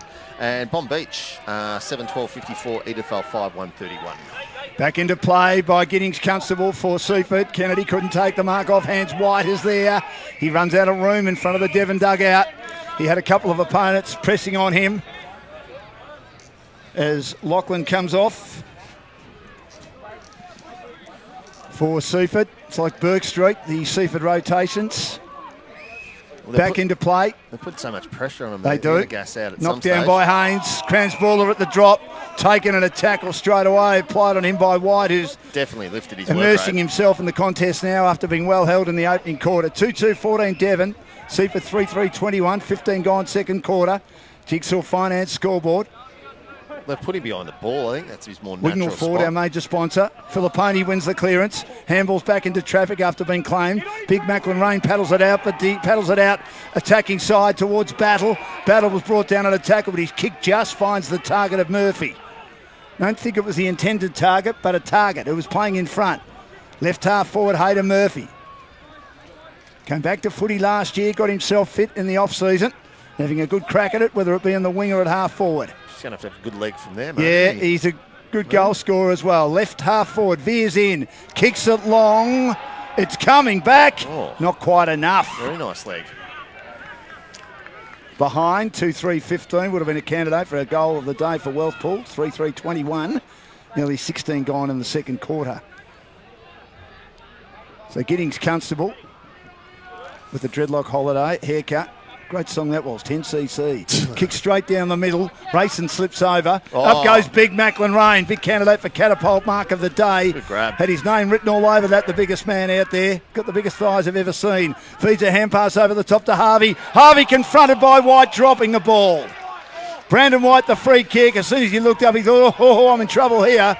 Just starting to get some footy, Brandon White. Loney was creeping up on him, but he got his boot to ball, kicks inside 50, spills to the back. Here's young McDonald, stepped around one opponent, dragged down at a tackle. Great tackle last line of defence by Big Hay, and Seaford will get it out on the outside now. They'll look to drive it long, down the outer side of the ground through Park as he received the outlet kick. And now they've got a chance to get themselves moving through Teakle. Got the hand pass out, taken by Filippone. Drives inside 50. 1 on 2. Couldn't take the mark. Waiting at the back there was Butner, playing his deep forward for Seaford. And now Nathan Drew receives it. Nathan Drew kicks into the middle of the ground to Rory Hillis. Dropped a mark he should have taken. Nathan Drew gets the old one too and helps him clean it up. They go down the middle. High kick inside 50. Joel Hillis attacks the +1 in Park, who goes to ground. He was standing underneath it. Joel Hillis made a great contest to ensure the ball's inside, attacking 50 as Devon continues to attack that trail by a goal at the 19-minute mark. Devon Meadows, they've been right on top this last 5 minutes. They can't put it on the board though. And part of that reason is that Lou's still floating through. Macklin Rain wins it down the clearance. Also won by Cransbuehler of Seaford. And, Scully gets into an opponent, O'Toole, who was camped underneath it, ready to mark. Defensive side of the centre circle. Park there. And that was loose play by Scully. Goes in short now to Boland. Boland in the centre circles, the reliable defender. Half distance pass. Has a player getting out and taking him up. Murphy, he's been a good player for them, either wing or half forward. He's kicking a bit out for the Panthers, who trail by 6 points. 19 gone, second quarter. He'll spear a kick in towards the pocket, looking for someone to mark. Hillis is there, but getting back the defence is pretty good then by Seaford. They get numbers in front of Joel Hillis and they put it over the boundary. 15 around from the goal, they're defending. Seems to be a common theme, doesn't it, Dan? Yeah. Getting numbers back. Yeah, but White's looking a lot better this quarter behind the ball. He's starting to get some... And his intent and his passion for the contest's right up this quarter. Macklin Rain, the big fist. Cransbuehler got a hand on it too. Cleared out of defence. Hurried kick. Comes out from Seaford. And it came from Riley Hosey, who's playing at half-back. He just bobbled it on the boot. Picked up, though, coming the other way by Thorpe. Inside 50. Cannell read it best. He slipped back, and the kick had a bit more carry for his opponent, who was caught in front. That is Giddings Constable, and Cannell a chance to kick his second, the little goal sneak, and level the scores up for Devon here at Glover Reserve as Liam Drew comes off. And so does McDonald. Bit of a live wire, isn't he? Plumridge and Hodge come back on. Nice. So Cannell for his second to level the scores. For the only 2 goals of the quarter, he drives it home. Scores a level at Glover Reserve on the Jigsaw Finance scoreboard. 3-3-21 apiece at the 19-minute mark. You know, he's been a breath of fresh air down there, little fella. He works hard at the contest and he's been rewarded with a couple of goals. But yeah, they've had a good little patch of 10 minutes, Devon. You think they just need to put it a bit more on the board. You wonder how long Seaford can sort of tick along with the pressure that they're putting on at the moment too, mate. It's enormous pressure, isn't it? They just look, just the last few minutes, it just look like they're just a little bit tired in the legs. Certainly having a decent crack, aren't they? Yeah. You couldn't criticise their effort. You couldn't criticise the game plan. No. It's just whether they got the talent to keep going the whole day. Mitch Harvey was defensive side to win the tap, couldn't. Thorpe does. Handballs to White. White taken and a tackle placed on him by Philippone. Manages to push it to half forward. Picks it up again. Tackled again. But Rayson gets in the road. Free kick. The umpire says it was a throw. Harvey was tackling him and he'll take the free kick at half back. Mitch Harvey. Half distance pass. He likes those half distance passes. Finds Philippone, who was shoved by 50. Stewart, and there's 50 metres. Did Stewart walk over the mark? I think he might have. Genty's just after a bit of me time, I think. Look at him strutting through there. Hey, look at that. I think it's 50 metres. What a premium athlete. So Philippone will go to the front edge of the centre square. Macklin Rain will come off for a rest, and Kennedy will come on. Well earned rest. He's playing well at the moment, Macklin. He is. So Butner in the ruck, Kennedy up forward. It's still a fair kick from there. It is a big kick for Philippone. He kicks Jeez, through the 40 and has absolutely nailed it. Wowee. At the indoor cricket end of the ground, big candidate for goal of the day for Wealth Pool. With income streams paying 8 to 14% per annum, find out how you can eliminate your mortgage, create more wealth and boost your super. Call Tim and the team on 1300 827 172. He's been very good. He's continuing on his form today that he's put up over the last couple of months. He's just got himself ridiculously fit. Speaking to a couple of the guys, they reckon that he lives in a gym and looks after himself, and you can just see the benefit it has in his footy. It's just work rate. But that's a costly 50. 1 goal lead, 21 minutes into the second quarter on the Jigsaw Finance scoreboard. First goal for Seaford for the second quarter, 4-3-27 to 3-3-21. Go around the grounds for Mornington Timber and Decking shortly. They're half an hour ahead of us. I think they'd almost be in the third quarter by now, or definitely at half time. Thrown up in the middle, big fist by Haynes. Harvey misses it on his non-preferred right. Thorpe kicks off the side of the boot and then runs after it again for Devon on that outer side of the ground. He picks it up now. He collects it. Gets away from Quint. Feeds a hand pass inside to Stewart. Gets it to White. Shows some candy, Brandon White. Wobbles a kick towards half forward, but it's held up at half back by Seaford. And it'll be thrown up, and it's Gransbuehler who took the footy. Then he was gobbled up on a tackle. So at half forward, Devon into attack again, trailing by a goal. Canals kicked their 2 goals this quarter. It's tapped down again. And again, Quint lays a very good tackle, ensuring that Devon couldn't get away at the 22nd minute mark of the term. Big fist down by McLeod, doing the ruck work at the moment. Tackling's been pretty fierce from both teams so far. And they're inside 50, heading towards the social club rooms end of the ground. Basically, kicking home is Devon this quarter. And they will be in the last quarter as well if they need a bit of a lift. They're a goal down at the moment.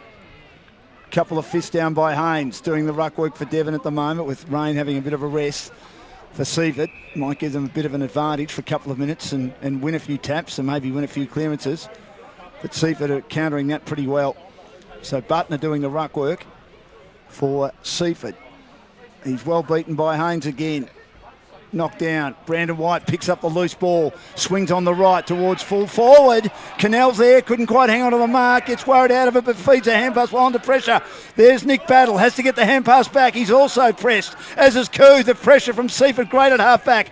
Turnover. Good play to get the hand pass out. Cornford got it towards Rayson. Rayson kicks forward to the play and he finds Loney, who takes the mark on the wing. Great pressure again by Seaford. Forced the turnover. Loney kicks it low and flat. Inside 50. Tempted fist by White, couldn't get it. Hand comes out to Vansittart off the edge of the boot. A great goal by Scully. He received on the outside, threw it on the boot and wobbled it home. The pressure by Seaford, absolutely sensational. Forced the turnover at half forward, haranguing and harassing. They thoroughly deserve that goal. Chris Holcomb, and a candidate for goal of the day for Brodie Scully. Yeah, that was too easy going forward for Seaford then. They forced the turnover with their pressure on the half back line.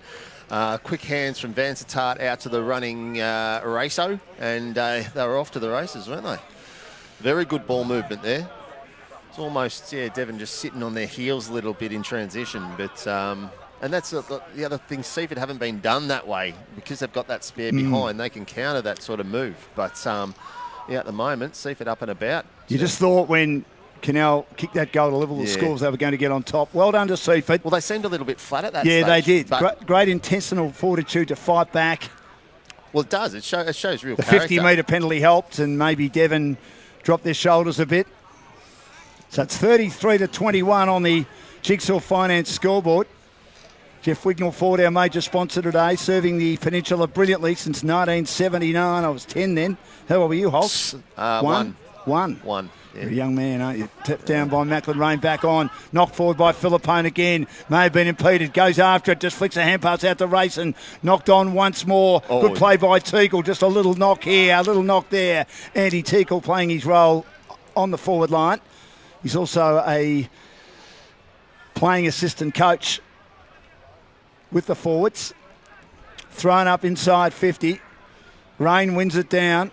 Philippone's there. Flicks out a hand pass again. Picked up by Vansittart. Snapping ball. Bouncing goal. Gee whiz. That's a candidate for goal of the day for Wealthpool. 3 in a row and getting a goal out of stoppage. Making something out of nothing. And the skipper leading brilliantly. Let's have a look at the highlight here for Catapult. Magnificent goal. Great stoppage work by Seaford. Macklin Rain having a big influence and have kicked 3 in a row. 6-3-39. Devon need to get one back. Holtz 3-3-21. How big a quarter is Joel Philippone having? Outstanding. He is at the bottom of every pack. His contested work at the moment is really putting Devon to the sword. Hang on, we've got Hodges taking himself and putting himself on the ball, mate. Hey? Why not? Let's see what influence he has. Macklin Rain wins it down. Philippone again. Handballs over the top, but unfortunately overrunning it. And it was a good effort to try and get it. Was Geordie White. He just overran it, but then he laid a great tackle to ensure that Devon couldn't get out the other way. He was off to the races again. He was with Devon's under-17 team before moving to Seaford to play with his mates a couple of years ago. And Stewart's taken a great tackle as well. Holding the ball, and Philippone is taking this team on his shoulders in the middle of the ground as he kicks in short to half forward. Mark taken by Harvey. Harvey's on the left. Harvey sets sail at the back. Butler's mark. Goal! Kicked another one. 4 in a row to Seaford. Devon under the pump, and the crowd is quiet. 7-3-45 to 3-3-21 on the Jigsaw Finance scoreboard. Who would have seen that 5 minutes ago? You've had Devon starting to get on top. They put it on the scoreboard. Seaford looking a little bit flat, but they have just continued to pressure and pressure and pressure. And their transition out of that has been goal, goal, goal, goal. And Filipponi just keeps racking them up through that middle. They're going to have to put some time into him at some stage. Rory Hillis go to him? They'll need to do something, because he's absolutely taken this game apart this quarter. It's more of his contested work around. So, of course, they don't have their other batch brother in Isaac Bashir, who's out with concussion. Well, there you go. Or concussion protocol. I think he's down on the boundary there, isn't he? Is that him there? I'd say in the cap. He might be. Yeah, I'd say Ryan might have some choice words at half time. There might be a bit of paint stripping done in that Devon Meadows change room. Might have to go and listen to it. Well, Rain wins his own ball as Haynes went up a bit too early. Kicks to half forward. Wobbly kick. Loney's there. Loses control of it. Taken at a tackle. Picked up by Bowen. Handballs to Drew. They're fumbling. Doesn't normally fumble, Nathan Drew. Picked up again by Loney. Quick kick inside 50. And Filippone just pops into the hole and takes the mark. He threw it on the boot. It's quick delivery. It's racing, isn't it? Rayson's taken the mark. Jeez. Sorry, Damien, but he's in the right position to kick his second, and he's 27th of the season at left half forward. Wow. Seaford, what a 5-10 minutes patch they've had here. Might have blown this game to the Scheisenhausen, as the great man used to say. Oh, still plenty of time, mate. Well, that is... And Rayson's kicked it. He knew as soon as he kicked it, it was a goal. He loves it. He likes that. Bit of me time for Raysos. Kick 2, and they're 8-3-51. Unbelievable. 3-3-21. 5 goals in a row, quick as a flash. Oh, he's taking himself straight off too. He'll be loving that. We might even get a word out of him. Woodwork, Rayso. He's all over it. Didn't even hear you. He heard me. Did he hear me? He's loving it. 30-point lead. He's playing a ball terror. Yeah, he is, isn't he? Playing well. Yep. Just getting in the right spot. He is indeed. It just betwixt and between them. Nathan Drew, I've not seen fumble, and it's not just him. Other players are fumbling. It's a big occasion for them. Out of the middle, great play. Rain to Filippone. Tax the contest hard inside 50. Oh, great mark! Macklin Rain. Magnificent mark by Butner. That's a candidate for mark of the day for Catapult Sports. I thought O'Toole was in front. Butner was from behind, and he got the big mitts up and has taken a great contested mark. How was that tap? Oh, outstanding. Eh? And how good was Filippone the way he just burst through? They just cannot get a hand on him. They need slight angle. Something. Do something with him. 20 metres out. Butner to make it 6 goals in about 10 minutes, but he misses. Oh, jeez. The streak is broken, but the lead is still massive as Big Matt Hay comes off for a rest and Ben Searle goes on close to half-time. He's a big unit, isn't he? 8-4-52 to 3-3-21. Yeah, they haven't done anything mid-quarter about Filipponi. I would suggest it's after half-time that they want to look at that. Liam Drew back into play. Hodge up. They've got into his back then as he went to ground in the contest at ground level. Coos in there. Free kick off the play. Picked up again inside 50 by Seaford to the teeth of goal. But good roving by Liam Drew, as it was a nice kick coming from Riley Hosey, who got it off the pack and drove it to the teeth of goal. Couldn't take a mark on that occasion. Liam Drew, all he could do was walk it home. 8-5-53 to 3-3-21. McLeod's there. Big fist from Park, who's been very solid in defence. He's at half forward for Seaford, waiting for the footy to come out. And McLeod was in the front of the pack then, and he's gone down like he's been shot. Yeah, he's not well at all. So free kick to Big Macklin Rain is having a massive influence. It's huge. He will drive it long, hoist it towards full forward. Someone try and mark that. Boland knocks it to ground. Handball comes out Thorpe to Hodge at half back. That's his best position. Kicks down the line now. Lachlan is there. He's opposed to McConnell, who hasn't had much of an influence. Had a pretty good year, McConnell. Kicked over 15 goals this year for Devon. But Lachlan affected a spoil and out of bounds on the wing. I don't know how much more game time we'll see of him, which is unfortunate because Macklin Rain is taking this game apart. 53 to 21. Boundary throw-in. Beaten by McConnell. Taps it to ground. Harvey's there. Worried out of it by Stewart. Rory Hillis just is able to fend Harvey away, and then he wobbles it on the boot. Kicks it to the boundary and out of bounds. Oh, no, we'll throw it in. Boundary throw-in. It was a nice ball just to give them a moment to relax as Philippone, who has got the Titleist golf balls in his keeping at the moment from Rosebud Country Club. I don't know whether Joel plays golf or not, but he is best on ground at the moment for ours, thanks to Rosebud Country Club. From behind, Macklin Rain wins it down again, missed by Rayson. Joel Hillis is there, taking it a tackle. The pressure immense. His brother Rory wrapped up as well. Well done by Sam Loney. Ensured he wouldn't go away. 32-point lead, almost at half-time on the Jigsaw Finance scoreboard. And there it is, half-time. What a half of footy by Seaford. What a quarter. Champagne footy by the Tigers. 5 goals in about 7 minutes. And they've really put a bit of a gap between themselves and Devon. It appeared Devon were coming back. Got 2 goals through Canal. Dominated the first half of the quarter. And all of a sudden, 50-metre penalty goes Philippone's way. He nails a long goal. And then Seaford are on the burst. And Joel Philippone has carried them on his shoulders, hasn't he, Hulks? He has, and he's had some support, hasn't he, from the young guys, the pressure that they've been able to put on. But Macklin Rain in the ruck at the moment, Hodor, gee whiz, is he having a game as well? And it doesn't look good for Devon because it looks like their ruckmans might not see too much more action. He's copped a heavy knock in the head. Yeah, that was McLeod, one of their ruckmen. Yeah. So the job's in front of Devon here. I think Hodgie's going to get a bit more invested in the game. You see him go onto the ball and then behind the ball. I don't think he likes losing. What do you reckon? I think he hates it. I think you'll find he'll play half back. You reckon? They'll just let him play half back, and that'll be the position for him, I think. Wouldn't mind being a fly on the wall to see what Ryan Hendy's got to say about that quarter. We'll see if we can go in. Well, Damien Rayson's kicked 2, and so has Zach Vansittart, who, as the playing coach, is also leading from the front. Isn't he doing a good job? We'll get around the grounds to Mornington Timber decking in a minute. Other goal kickers, Philippone has been superb, as we mentioned. Scully, a great opportunistic goal. Butner took the big, strong mark up forward through wonderful pressure. So their goal kickers have been shared by their forwards.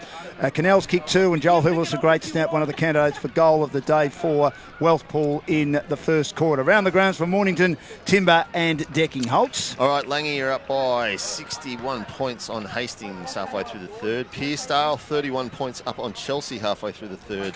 Kringle back in the game. They're 1 point in front of Somerville.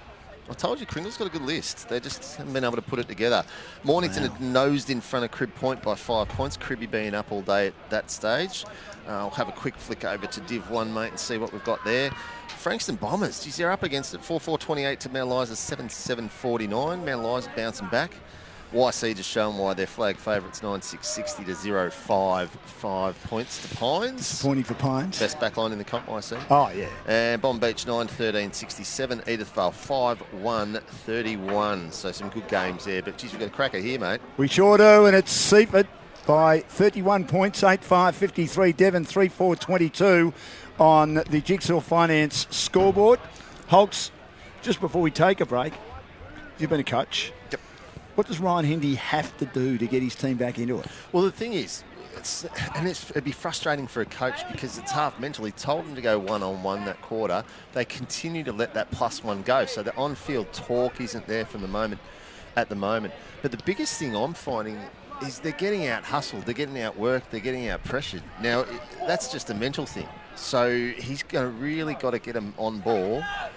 Get their heads around the fact that, yes, it's a crowd, yes, you've got Hodgie playing, but we've got a game of football to win. And at the moment, they're getting out-pressured by a young, hungry Seaford team. They are. They are. So great to watch, isn't it? It is. It's fantastic. So, look, they've got a good enough list to turn this around, but, geez, you've got to get some work. Macklin Rain, they've got to get some work into Philippone in the middle. Please, someone go. Someone's got to go with him, don't they? Oh, even at the contest, and you've got to start goal side, so you don't give him that free run through. How many times has he won the contest and been able to hit straight through? So that's the thing that Devon Meadows can't do at the moment, because every time they get the ball, pressure, bang, and it's a sloppy kick going forward. So hats off to Seaford. They've got a plan, and they're following it through, and the players are invested. They sure are. Yep. 31-point lead at half-time for Seaford. They kicked 5 goals in 8 minutes, which was magnificent to watch. Not so good for the big Devon crowd here to see Luke Hodger. Hasn't had a big influence as yet, but he's certainly starting to insert himself. As you said, Holt's going to half-back. It'll be fascinating whether he continues to do that in the second half. 8-5-53 Seaford. Devon a 3-4-22 on the Jigsaw Finance scoreboard. Now, major sponsor today, Jeff Wignall Ford, serving the Peninsula since 1979. We'll take a break, back with the second half shortly here at Glover Reserve.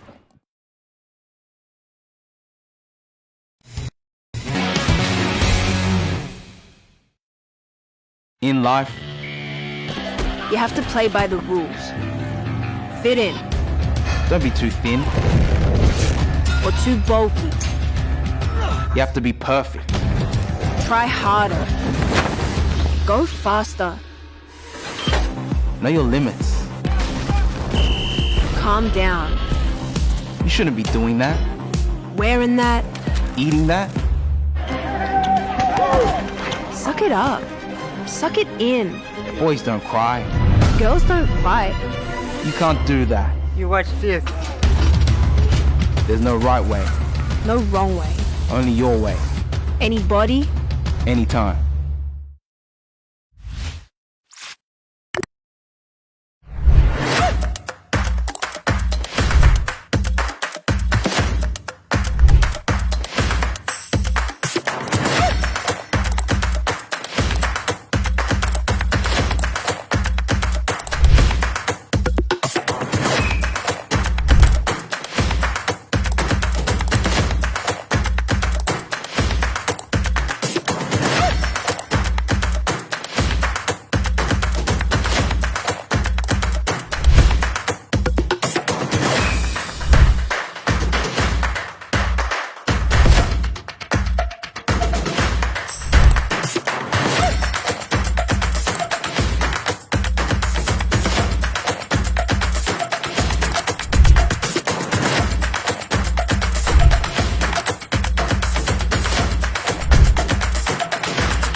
Hi, I'm David from Jigsaw Finance. If you're looking to purchase a home or an investment property or even refinance your home loan, at Jigsaw Finance we can put the pieces together to make it work for you.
alongside Sophie Marr, but Isabella Calm gets the upper hand. Just gets it past the fielder. You're in trouble. Pierce Sterling be run out. And wonderful to see some of the greats of Australian sport here today. It's just on exactly 2 miles. 2-time Olympic Games finalists over the 3,000 steeple. Too wide in the inside is Marr, but down the outside is Calm.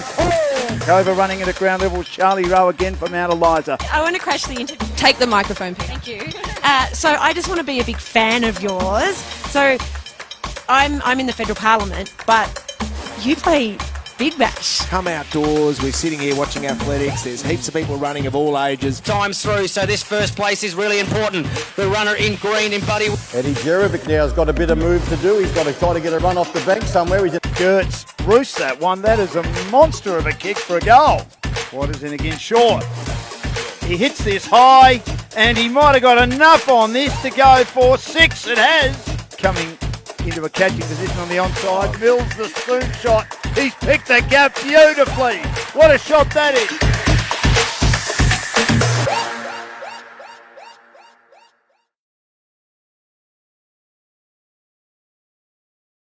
Get your game face on.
In life, You have to play by the rules.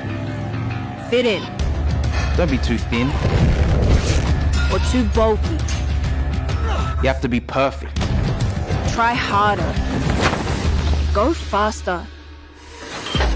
Know your limits. Calm down. You shouldn't be doing that. Wearing that. Eating that. Suck it up. Suck it in. Boys don't cry. Girls don't fight. You can't do that. You watch this. There's no right way. No wrong way. Only your way. Anybody. Anytime.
I'm David from Jigsaw Finance. If you're looking to purchase a home or an investment property or even refinance your home loan, at Jigsaw Finance we can put the pieces together to make it work for you.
On the inside, Sophie Marr, but Isabella Carnes gets the upper hand. Just gets it past the fielder. You're in trouble, Pierce Sterling. If he run out, And we wonderful saw- to see some of the greats of Australian sport here today. It's just on exactly 2 miles. Welcome back. Well, it's half time, and Devon, they're up and about. Went into the rooms. Hodgie was giving them a bit of I suppose, a lesson in in how to sort of fight back from a tough situation. And he was on the whiteboard and he was What's their major writing instruction? down. The major instruction was, we've got to man up, boys. We've got to man up. And I did say to a few people, what about extra behind the ball? I said, yeah, we're sort of trying to get that message across and it's not sort of working. Well, they said it at a quarter time and they still didn't address it No. on the ground. So that's the most important. So it's up to the leaders on the ground to try and curb that. They need to put some time into Filipponi. They're not going to be able to curb Macklin Rainhode or in the ruck. So they've got to start roving to him, don't got they? to start on the ground. So if they get their numbers right behind the ball, but they've got to meet Seaford's contest at the moment. Seaford's pressure is so much superior to what Devon is dishing out at the moment. White's on Filippone. I wonder if he might be just going with it. Well, trying to go that way. I would have probably Thorpe's gone on negative. racing. Yeah, I probably would have gone negative. But in saying that, White's got to get off the leash. If he's going to Filipponi, he's got to get off the leash. The president, Chris Langley, said, who's the redhead? Never heard of him. Hodor? Kranzbuehler, 69. Oh, Jesus Christ. Here we go, mate. Second half underway, thanks to Jeff Wignall Ford. Seaford by 31 points on the Jigsaw Finance scoreboard. Rain got the first tap, Haynes got the second. Collected by Thorpe, worried out of it again. Hurried kick inside 50 by Seaford. In the way is Koo, taken down at a tackle, placed on him brilliantly by Giddings Constable, and they hold it up again. Their pressure hasn't stopped. The opening 30 seconds of the third quarter, Seaford. Again, they ensure there's another ball up, allowing Rain to run amok once more. Haynes comes in from the side. Filipponi does well to get a defensive hand pass out.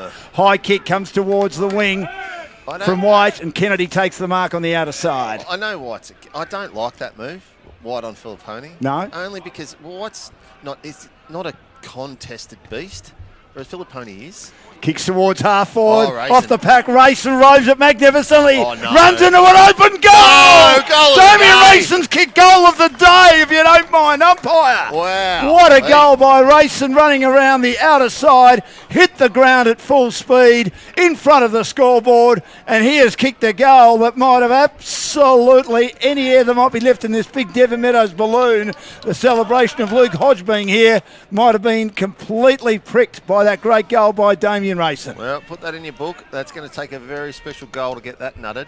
But like I said, I don't like this White on Filipponi in the middle. We've already seen him get a clearance, 2 touches to start this, and we're only a minute in. Yes, White's going to hurt him the other way, but Jesus, I don't like it. So thrown up in the middle again. Rain wins it down. There's Filipponi Filipponi again. Defensive hand pass under pressure. Kicked inside 50 by Hetherington. Mark was dropped. It probably should have been taken by Devon. Great tackle laid by McDonald, who dropped the mark. And there'll be a free kick. And it'll be taken at half forward as Searle was taken down in a tackle. Gets the hand pass off to White. White will launch long. White will launch very, very long. Rayson's kicked one and Brandon White said, anything you can do, I can do just as well, if not better. Well, Hall, goal of the day, contender again, with income streams paying 8 to 14% per annum. Find out how you can eliminate your mortgage, create more wealth and boost your super. Call Tim and the team on 1300 827 172. So that's poor in a couple of parts from Seaford. So Filipponi went down and tried to fill the hole, push him down. White stayed up, got the handball. He's the best kick in the team. Well, he's the best kick in the comp. But even on the goal line, they needed to have more than one on the goal line to try and get that through. 31 points back to what it was at half-time on the Jigsaw Finance scoreboard. 9-5, 59 to 4-4, 28. Rayson's kicked 3, by the way. And White kicks his first and 26th of the season. Rayson has 28 goals for the season. We'll go around the ground shortly for Mornington Timber and Decking. They've got the highest standards in both quality and service. Call reception on 59751031 or John Gash 0427028450. Out of the middle, Haynes. Handballs to White. White off the edge of the boot, Brandon White. Left foot kick to half forward. Giddings Constable leads in the race. Taken by Cannell in a tackle. Hooks a little left foot. Intercepted by Koo. In front of our commentary position for Devon. Brings it back towards half forward. Bouncing ball and Hay shins it cleverly. Allowed the ball to stop. And he waited for it to make sure that it wasn't bouncing around, and he just shinned it away over the boundary line, ensured it didn't go out of bounds on the full. Right on attacking 50. They're into attack again. They need a few goals in a row, Devon. To the cricket nets, into the ground. Knocked down. Giddings Constable working hard to try and win possession of the footy with Hetherington. Both fossicking hard for the footy. 40 metres out from Seaford's defensive goal. Thrown up again.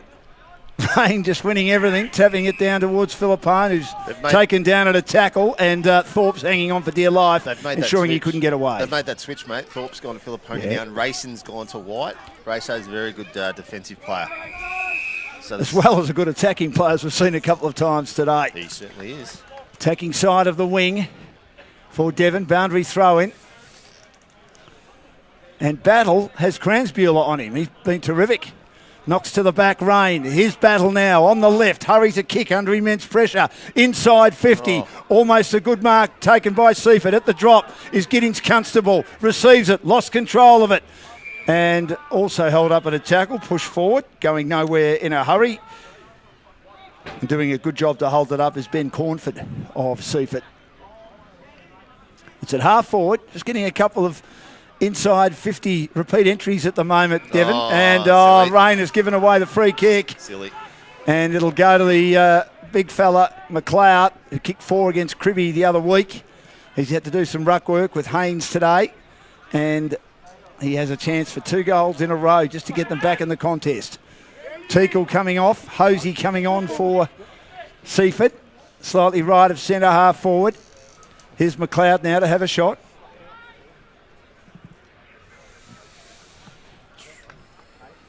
And White coming on for Cransbuehler. Hosey's knocked out. This is an attempt for a shot, a goal by McLeod. It's no good and it falls short.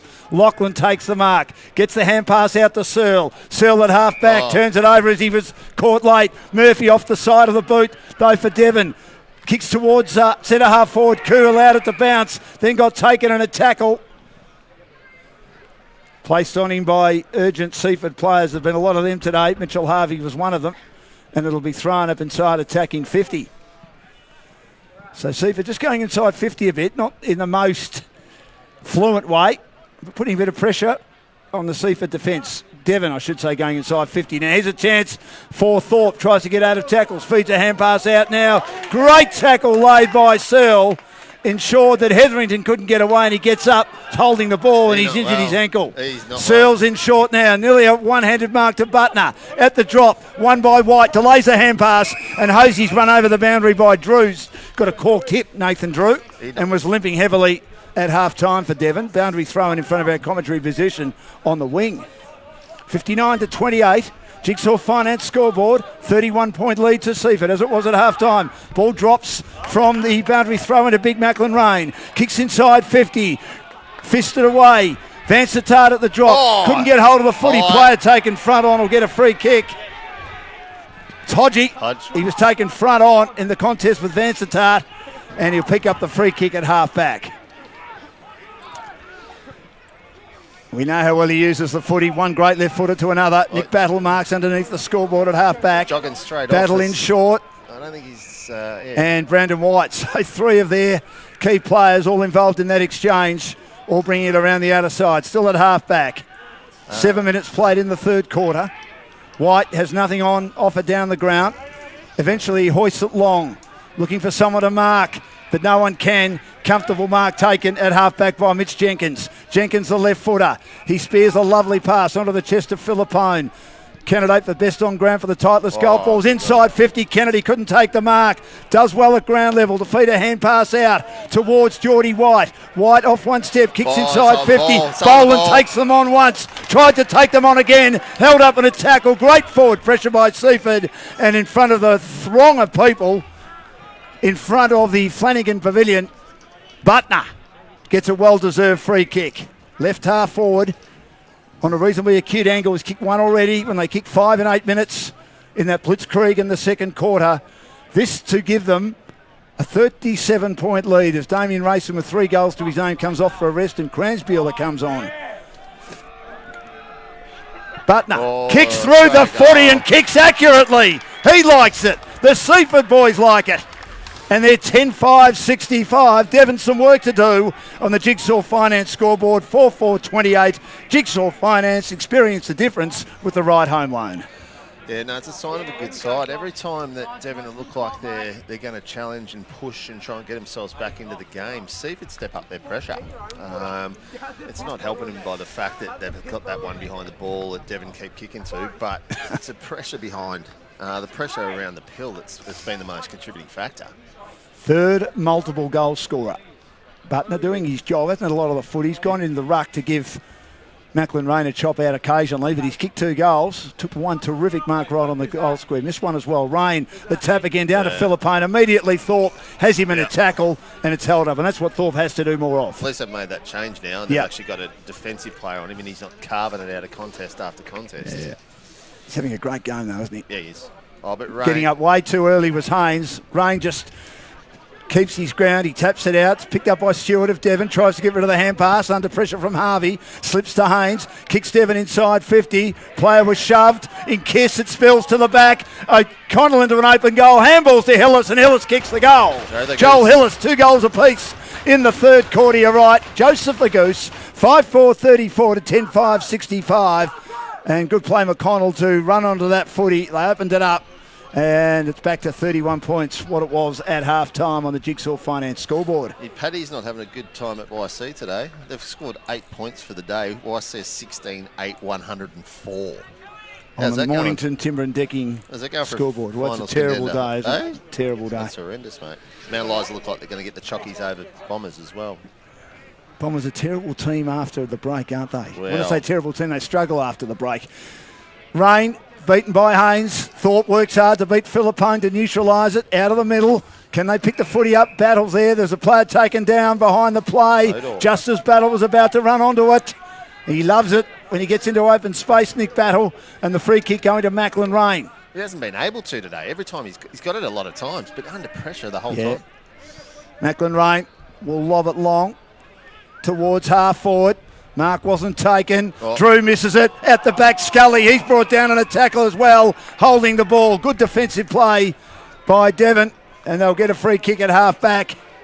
And it'll go to Brodie White. His brother Geordie, of course, is playing for Seaford. In the blue boots. Kicks to the wing. White goes up. Brandon can't take the mark. Ball's at ground level. At the drop, Cransbuehler's having a great game. Handball's on the outside to Jenkins. Jenkins spirals a kick towards half forward. Butner's there again. Couldn't get hold of it properly. Close to the boundary, out of bounds.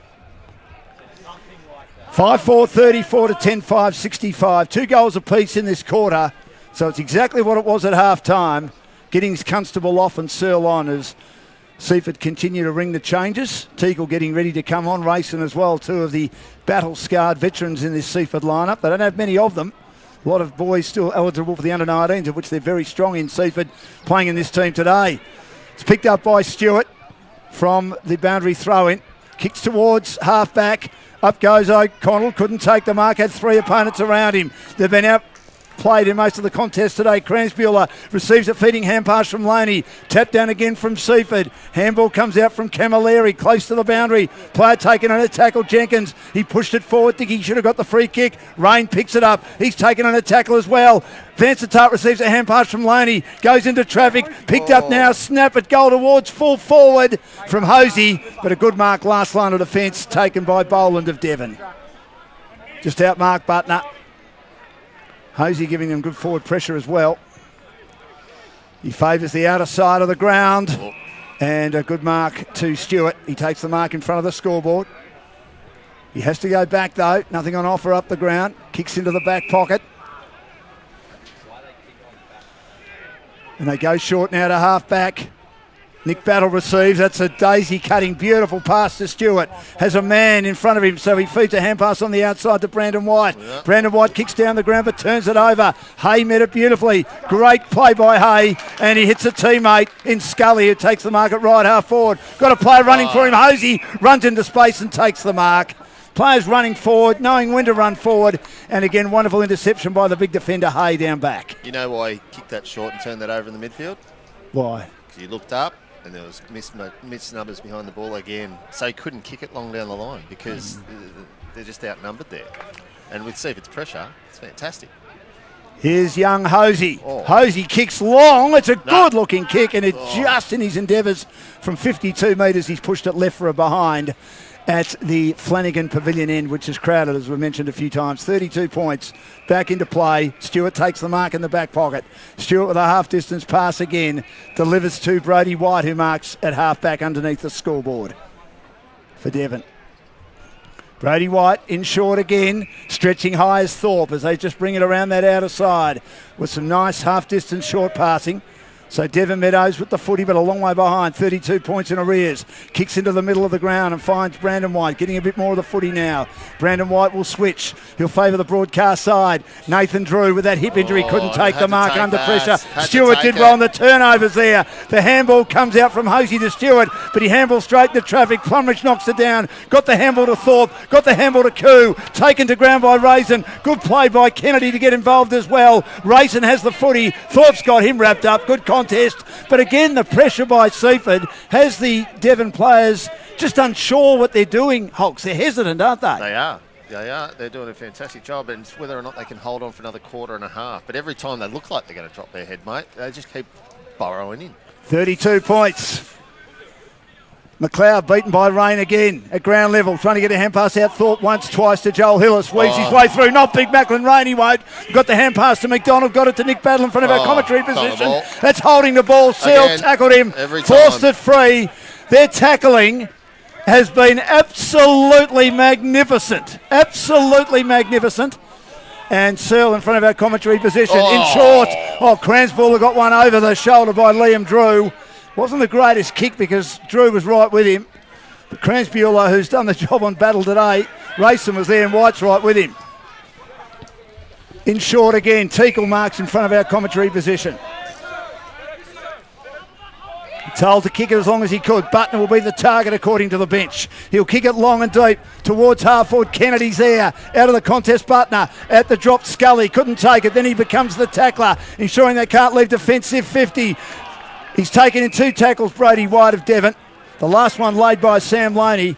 Inside attacking 50 for Seaford, who are holding their advantage. In fact, they've increased it by 1. It was 31 at half-time. It's 32 now on the Jigsaw Finance scoreboard. 16 minutes played. Macklin Rain the tap towards centre half forward. Plumridge not having the game that he had a couple of weeks ago. Not as assured with the pressure around him. Couldn't pick the footy up for Devon. It's still at ground level. Both teams work hard, particularly Seaford, to keep it inside attacking 50.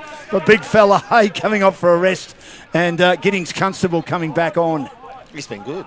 Yes. Giddings Constable. 35 metres from goal. Look at that big left-handed open slap to the boundary by Macklin Rain, who's had an enormous game for Seaford and will be in contention for best on ground for the Titleist golf balls, thanks to Rosebud Country Club. Sorry, mate. Keep stepping on your cord. Sorry, Holt. You're all right, mate. It's getting a bit excited, mate. It's a huge game of footy. It is. Boundary throw-in.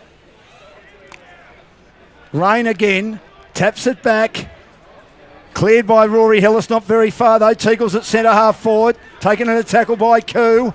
Handball comes back into the pack again. Thorpe, now they can get some free ball. Just getting free of a hand pass. A tackle was Battle. He got it out in the direction of his teammate Thorpe, who was wide, who was brought to ground. Turnover again by Seaford. They do well. They drag it back inside 50 through Racing. Ball's at half forward. Loose ball again. White on his non-preferred right. That's Brody White. Tried to get it to Koo. He's accosted straight away. Spills out to O'Toole. O'Toole kicks quickly, and mark taken by Kiss, who hasn't had many possessions. Finds Nick Battle receiving on the outside. Has a couple of bounces. Kicks to half forward and finds Brandon White, who'd got out the back. Seaford thought they'd keep control of it, and then there was a turnover at half forward, allowing Brandon White to get out on his own. And if Nick Battle can get some clean footy, he'll generally find a target, which he did. Well, he hasn't been able to get clean footy today. He's been pressured. That's probably the first time he's been out and steadied. And still, White was 2-on-1 in the forward line, and it just took a good kick from Battle to pick him out. But seeing this bloke kick a pill, mate, I wouldn't be surprised if he put this through. Well, he's kicked a great goal in contention for goal of the day for Wealthpool. He's at left half forward. He's hard on the boundary. We saw Racing kick a great one running away from the contested speed. That's a great-looking kick off the boot by White. And for the first time this quarter, they've got their noses in front in regard to the quarter. 3-2. They needed that. 6-4-40. Seaford 10-6-66. 18 gone third quarter. 2 in a row now for the Devon side. Hasn't happened too often today. Canal kicked too early in the second quarter to level the scores, the closest they've been. And that saw Seaford get going, got a 50-metre penalty, and then got 4 quick goals after that. The bloke's a mule, mate. He's the best kick in the comp by an absolute street, so you don't want to give him the ball too many times. But that's the first time Battle's got free. Thrown up in the middle. O'Toole doing the ruck work. Won by Butner, with Rain having a rest. Butner then roves his own footy. Wobbles it back inside 50. Clean bowls Boland at the back. White. Brody White tried to get out of tackles. Harassed again on hands and knees. Drew got a hand pass out to Plumridge. Plumridge gets it to Koo. Koo gets some free footy and marks at half back in front of the social club rooms. Kicks down the broadcast side for Devon. Getting in front, Joel Hillis. Feeds a hand pass on the inside to Stewart. Stewart kicks down the line again. Kiss pushed his opponent Lachlan out of it. Spills now to O'Toole. O'Toole throws it on the boot. O'Connell getting some space. Pushed off. It was Giddings comfortable. O'Connell's there again. Taken in a tackle, picked up by White, tackled front on from behind. Brandon White going nowhere in a hurry. A couple of great tackles laid. One of them was by Ben Searle, who's a tackling machine. Tough as nails, got more tattoos than Dane Swan, and it'll be thrown up 30 metres from goal. 26-point lead for Devon. They're deep into attack. Stewart receives the tap. His kick gets smothered. Ricochets back to centre half forward, taken by Joel Hillis. Throws it on the boot to full forward. White! White's taken the mark out in front. Candidate for mark of the day for Catapult Sports. Runs around, snaps. They've kicked 3 in a row, and Devon have a bit of a sniff as we approach time on in the third quarter. 7-4-46. Seaford have done so much right, and all day when they've been challenged, they've managed to resist the challenge and dominate themselves. It's their time again, maybe. 10-6-66. Thanks to Jeff Wignall Ford, our major sponsor today, serving the Peninsula since 1979. So Macklin Rain's gone back in the ruck. You could really tell when he was out of that on-ball brigade, but White, he's dangerous as they come. I watched him tear apart a couple of sides this year, and whenever he gets a ball in his hand, mate, he's very, very dangerous. So, good to see him fight back a little bit here. It's only 20 points of difference now, mate. There's still a lot of time in this footy game. They've got to get Hay back on, I reckon. He's there. Shut down key defender. Camilleri on the bench. Sam Loney on the bench. And young Geordie White as O'Toole wins it down defensively. Racing out of the middle, the stoppage king. He kicked a great goal earlier like this. Long inside 50. Can't take the mark. Good attempt to take it was Van Satata's back on the ground. And then Butner lays a good tackle to ensure that his opponent can't get away. Good forward pressure by Seaford. As I'll get another look at this. 20 points the difference, 20 metres out from goal. So as soon as Macklin Rain went back in, hands down, win the contest, win the clearance. Butner beaten by O'Toole. Trying to clear it is Murphy. Gets the hand pass out. Spiral punting towards the half-back line. Rory Hillis attacking it hard. Cannell, he breaks the tackle. He kicked 2 goals in the second quarter. His left foot kick, he miskicks it. Back to Rory Hillis, worried out of it by Big Macklin Rain. Went down to pick it up, couldn't. Stewart's been good in the last few minutes. Got the hand pass out to Rory Hillis. Cannell, a long hand pass to Battle. Battle takes on Jenkins, lost it, regained. It gets taken on a tackle. The pressure by Seaford, great. And they hold it up. That was a very special moment there for Seaford, because if Battle gets out, he can go long again. He was out. It was just that Seaford's pure effort to try and get to every tackle humanly possible is the difference in the game so far. Rain knocks it down. Jenkins there. Socket away. Philippone hasn't had as big influence this quarter. Cransbuehler, who's done a pretty good job on Battle in general, puts it over the boundary between wing and half forward. Well, they've gone to him. They've invested some time in him now. So they've taken that away from him, which is a good start. 20 points. They've kicked 4 goals to 2 this quarter. The margin was 31 at half time. 22 gone in the third quarter. Back into play. O'Toole.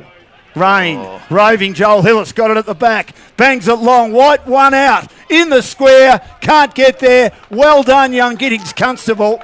He's not a tall man, but he's got some reasonable body strength there and did well to force it through for a behind.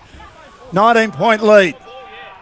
7-5-47 to 10-6-66. The left footer goes straight down the middle. Macklin Rain and O'Toole are there. O'Toole brings it to ground. Macklin roves. Feeds a hand pass out to Rayson. Rayson throws it on the boot quickly. Kicks to half-foot. Scully's there, but getting back. Drew marks at half-back. It's Liam Drew for Devon. Having a good few minutes. O'Toole gets out now from Cransbuehler and takes the mark as Cransbuehler tried to get back and stop him.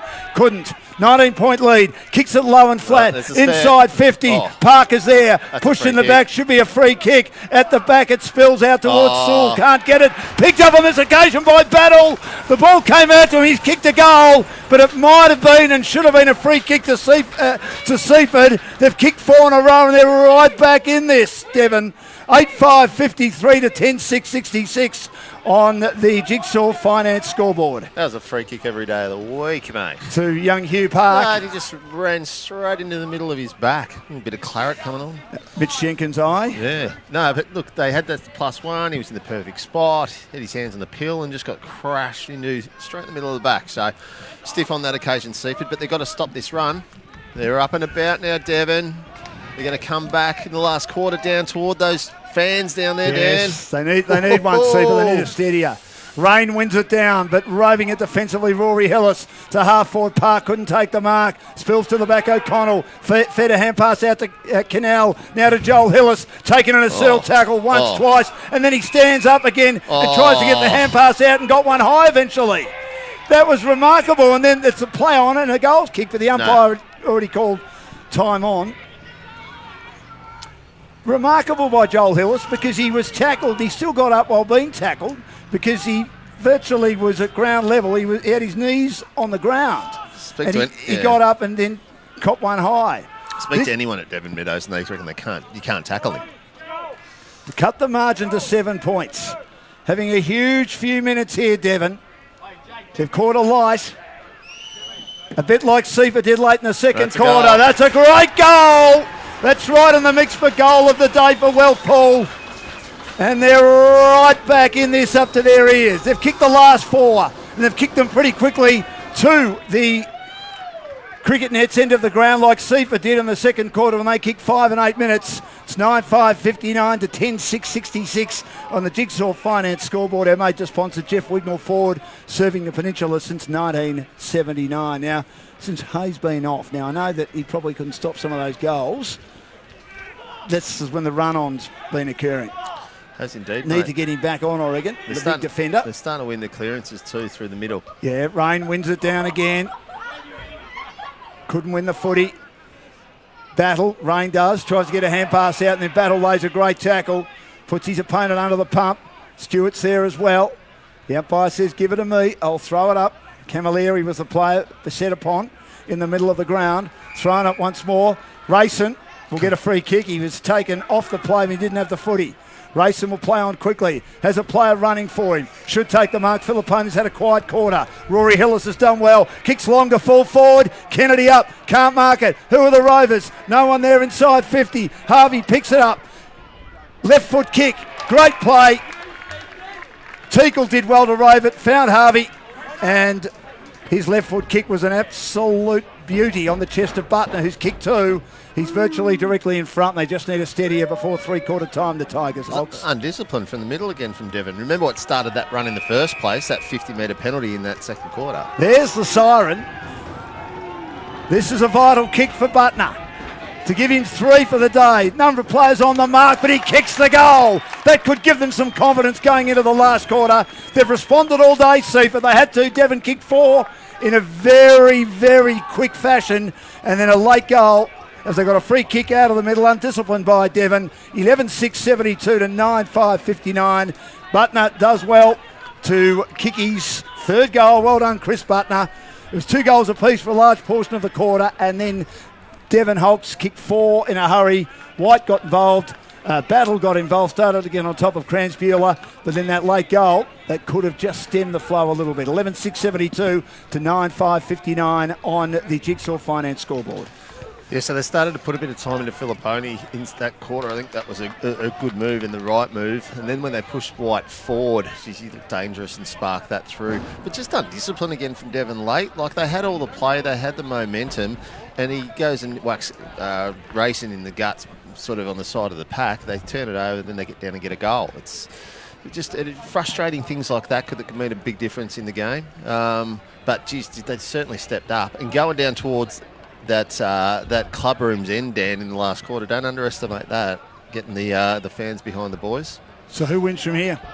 It's hard to say. They've got the momentum through Devon, but we've spoken about Seaford all day, their pressure and their hunger at it. I think mentally they're a tough group of kids, basically, and they won't go away. So it's going to take something special from Devon to get up here. And it all starts in the middle. They have to win that contested ball through the middle. Well, 13-point lead. It was 31 at half time, so a pretty good quarter by Devon. They got themselves back into it. 5 goals to 3, 9-5-59 to 11-6-72. In fact, it was 6 goals to 3. We'll go around the grounds for Mornington Timber and Decking as well, Holtz. Langwarren 145, Hastings 28, big win to Langy there. Yeah. Pearcedale 62 to 39, that hasn't changed for a little while.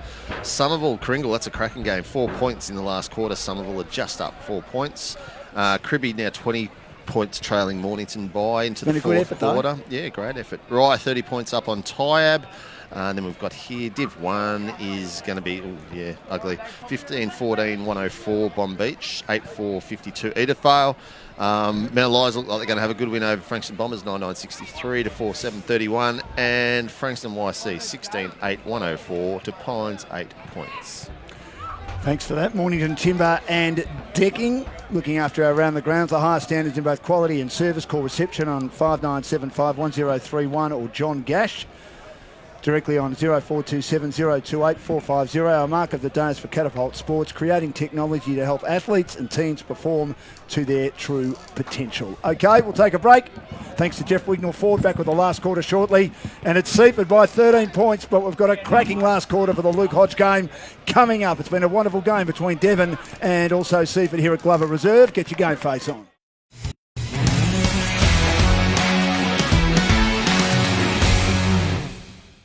Do you want to generate $2,000 a week for your club? Stand out from the crowd of generic websites? Now that I have your attention, let me walk you through how ClubZone can supercharge your fundraising.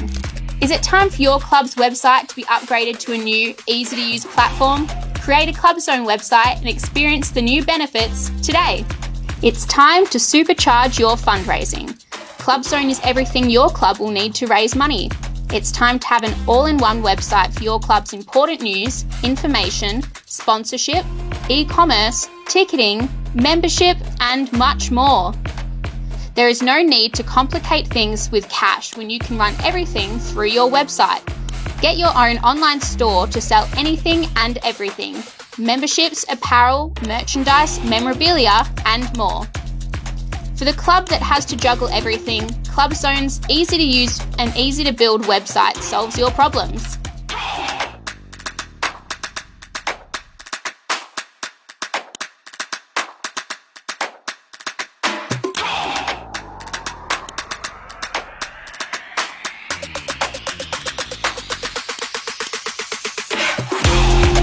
No need to update the latest news on your homepage. Clubzone will have an auto-generated newsfeed straight from your Facebook feed. Open up your club's sponsorship opportunities and showcase and sell packages online to build their exposure. Set up fundraisers like never before with a fully automated raffle system. Ensure that you keep your fundraising events professional. Clubzone's integrated ticketing system is for all of your online and physical events. Take things to another professional level with ticket scanning functionality.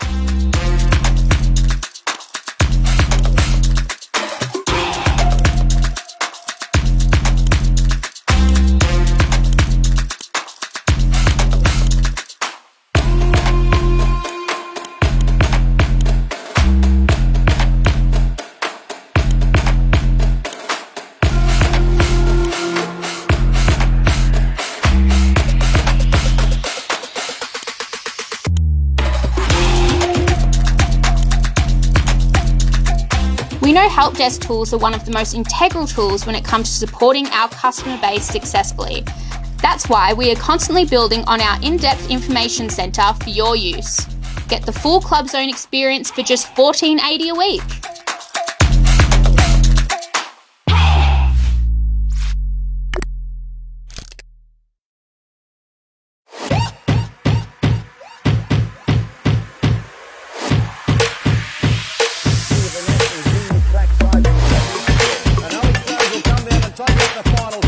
On the inside, Sophie.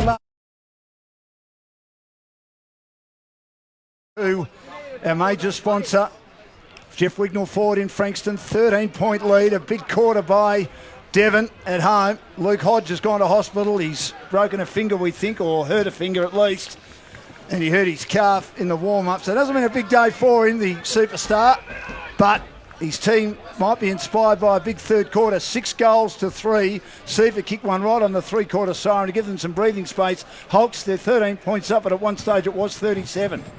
Yeah, no, I went out and had a listen to Zach. The message is the same, and it always is with the young side. They just have to stick to their game plan with their pressure. He said that a few tackles slipped in that quarter, which allowed them to get out and battle. They haven't had a chance to get out and kick the ball with any freedom, and they did in that, and you can see how dangerous they are when they do get out. And Ryan Hendy just said pressure, pressure, pressure. I heard. Just get it forward. Just use different language, did he? Yeah, a little bit of language, yeah, just a little bit different language. Words I haven't heard before. Cransbuehler out of the middle, wins it, kicks to half forward. Young Kennedy, 2 good young players who are very good cricketers as well.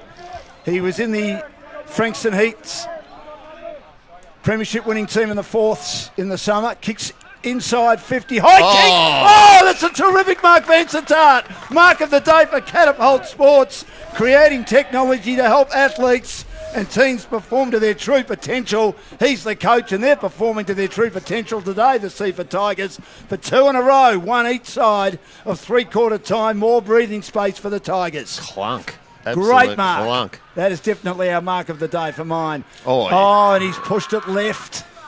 Through from behind. Opportunity to give them some momentum early in the last quarter. 11-7-73 to 9-5-59 on the Jigsaw Finance scoreboard. Experience the difference with the right home line at Jigsaw Finance. It would have been a good start for a young team just to get their hands up early on in this last quarter, because I think they will be coming at some stage here, Devon.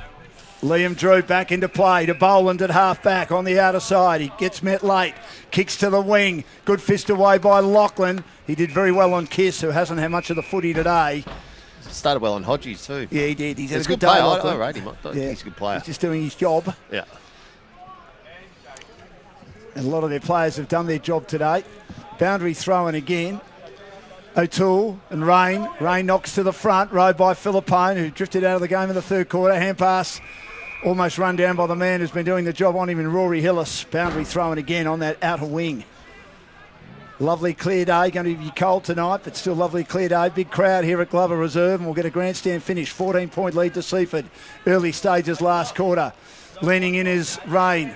Ryan Hendy did say he felt the big fella would get tired. Cannell picks up a loose ball for Devon. +1. Floats inside 50. They but a good refuse. mark getting back by Mitch Jenkins. They don't even make it a 2-on-1. No, they don't. It's very frustrating to He watch. kicks down the line. Rain is pushed out by O'Toole. The umpire let it go. Ball's at ground level. Picked up by Rory Hillis. He just storms through. Inside 50. Good play by Lachlan again to go up. Free kick off the play to White. Jesus. Will get a free kick and he'll kick his 4th. He's 29th of the season, you think, and they'll be as close as they've been since scores were level halfway mark of the second quarter, and then Seaford went on a 5-goal blitz. They had the outnumber too. Could be a 12-point turnaround with Vansittart missing. White drives it home. He's got 4 and 29 for the season. All in the second half since going forward. It's the beauty of having him down there. 10-5-65 Devon. Seaford are 11-7-73, and Devon have kicked 5 of the last 6 on the Jigsaw Finance scoreboard. It's going to come right down to it, mate. It's going to be a very, very tight finish here. But, yeah, White's just class. But, yeah, I don't know if the free kick was there. I think Genty just down that end got carried away a little bit. Want a bit of me time. Want to blow his whistle. Just a little bit. Yeah. Anyway, he could be the difference maker down there, Whitey. So 8 points. It's been a mighty effort by Seaford. They've played some great footy without one of their clearance kings, Isaac Bashir, and in the second half, Devon have worked hard to make sure that Philippine hasn't had the influence he did in the first half. O'Toole wins it down. Out of the middle goes Rory Hillis. He's been getting good. a bit of his own footy. Gets the kick smothered. Going in as Rayson, holds it up. Rory Hillis didn't know where the footy was on that occasion. Good hand pass on the up again by Joel Hillis, but it misses the target. It comes out once more towards the wing on the outer side. Footy to be won, and it goes over the line for a boundary throw-in. Rory Hillis again involved. Yeah, he's stepped up this second half. He's been one of the catalysts for their comeback. Winning that ball around the middle that they weren't able to win in that second quarter. 4 minutes gone in the final quarter. 8-point lead, as close as they've been for a long time. Devon. Socket free by Philippine from the O'Toole tap. And picked up now by Butner. He runs into trouble. Wanted to get on the right. Has to go on his left. Hemmed in. Kicks to half forward. Player brought down. They'll get a free kick at left half forward. This is Loney. Loney will square it up to centre half forward. The kick's okay. Kranz-Bueller, who's had a great match, takes the mark just outside the 50. Kicks it long. Player deep in the square. Vansittart again. Great fist from the side. Putting it over the boundary is Thorpe. And it'll be a boundary throw in 15 metres around from the goal that Seaford are attacking at the cricket net's end of the ground. 73-65, 5 gone last quarter, thanks to Jeff Wignall forward. Smoke starting to roll in too. The residents of Devon Meadows stoking the fires on a cold Saturday night. Braden O'Toole wins it down, 25 metres out from goal. His second effort's okay. A lot of players going in. He's one of them. Oh, you can smell it. You sure can. Or was that you? No, not me. Not you, mate. The bottom of the pack is Vansittart. I don't do things like that.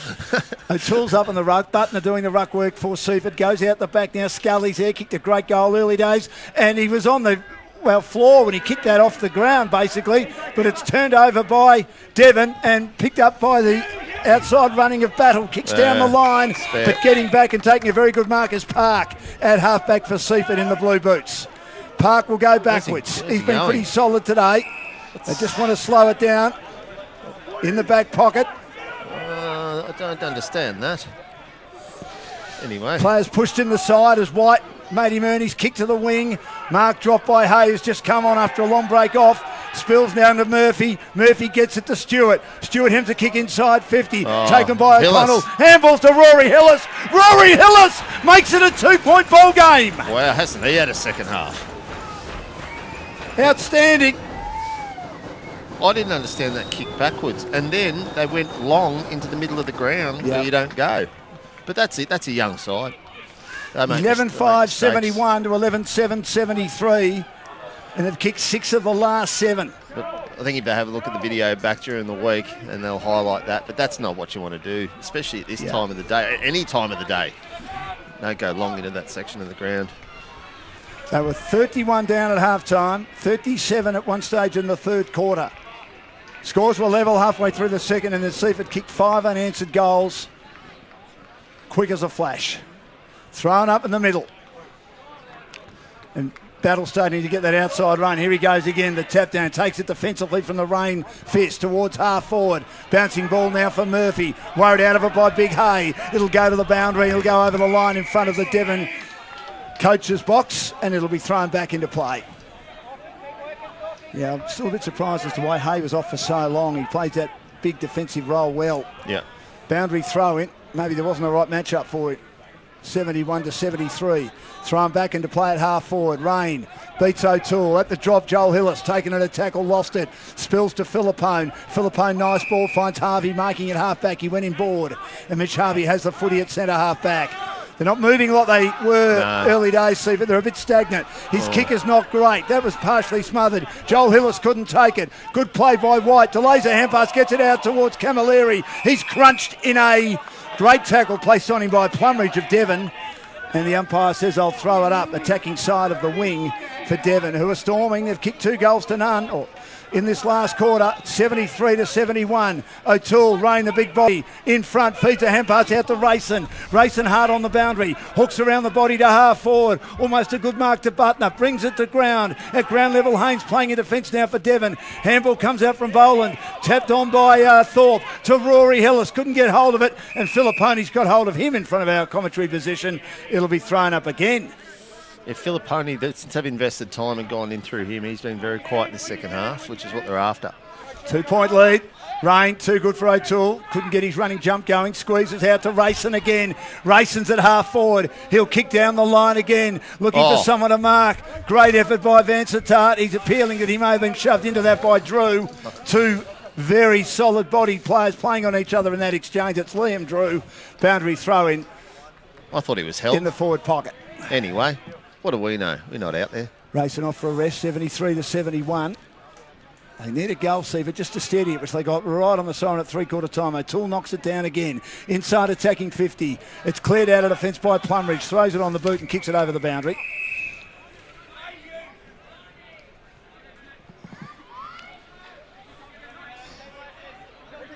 Park playing on O'Connell. He's done a good job on him today.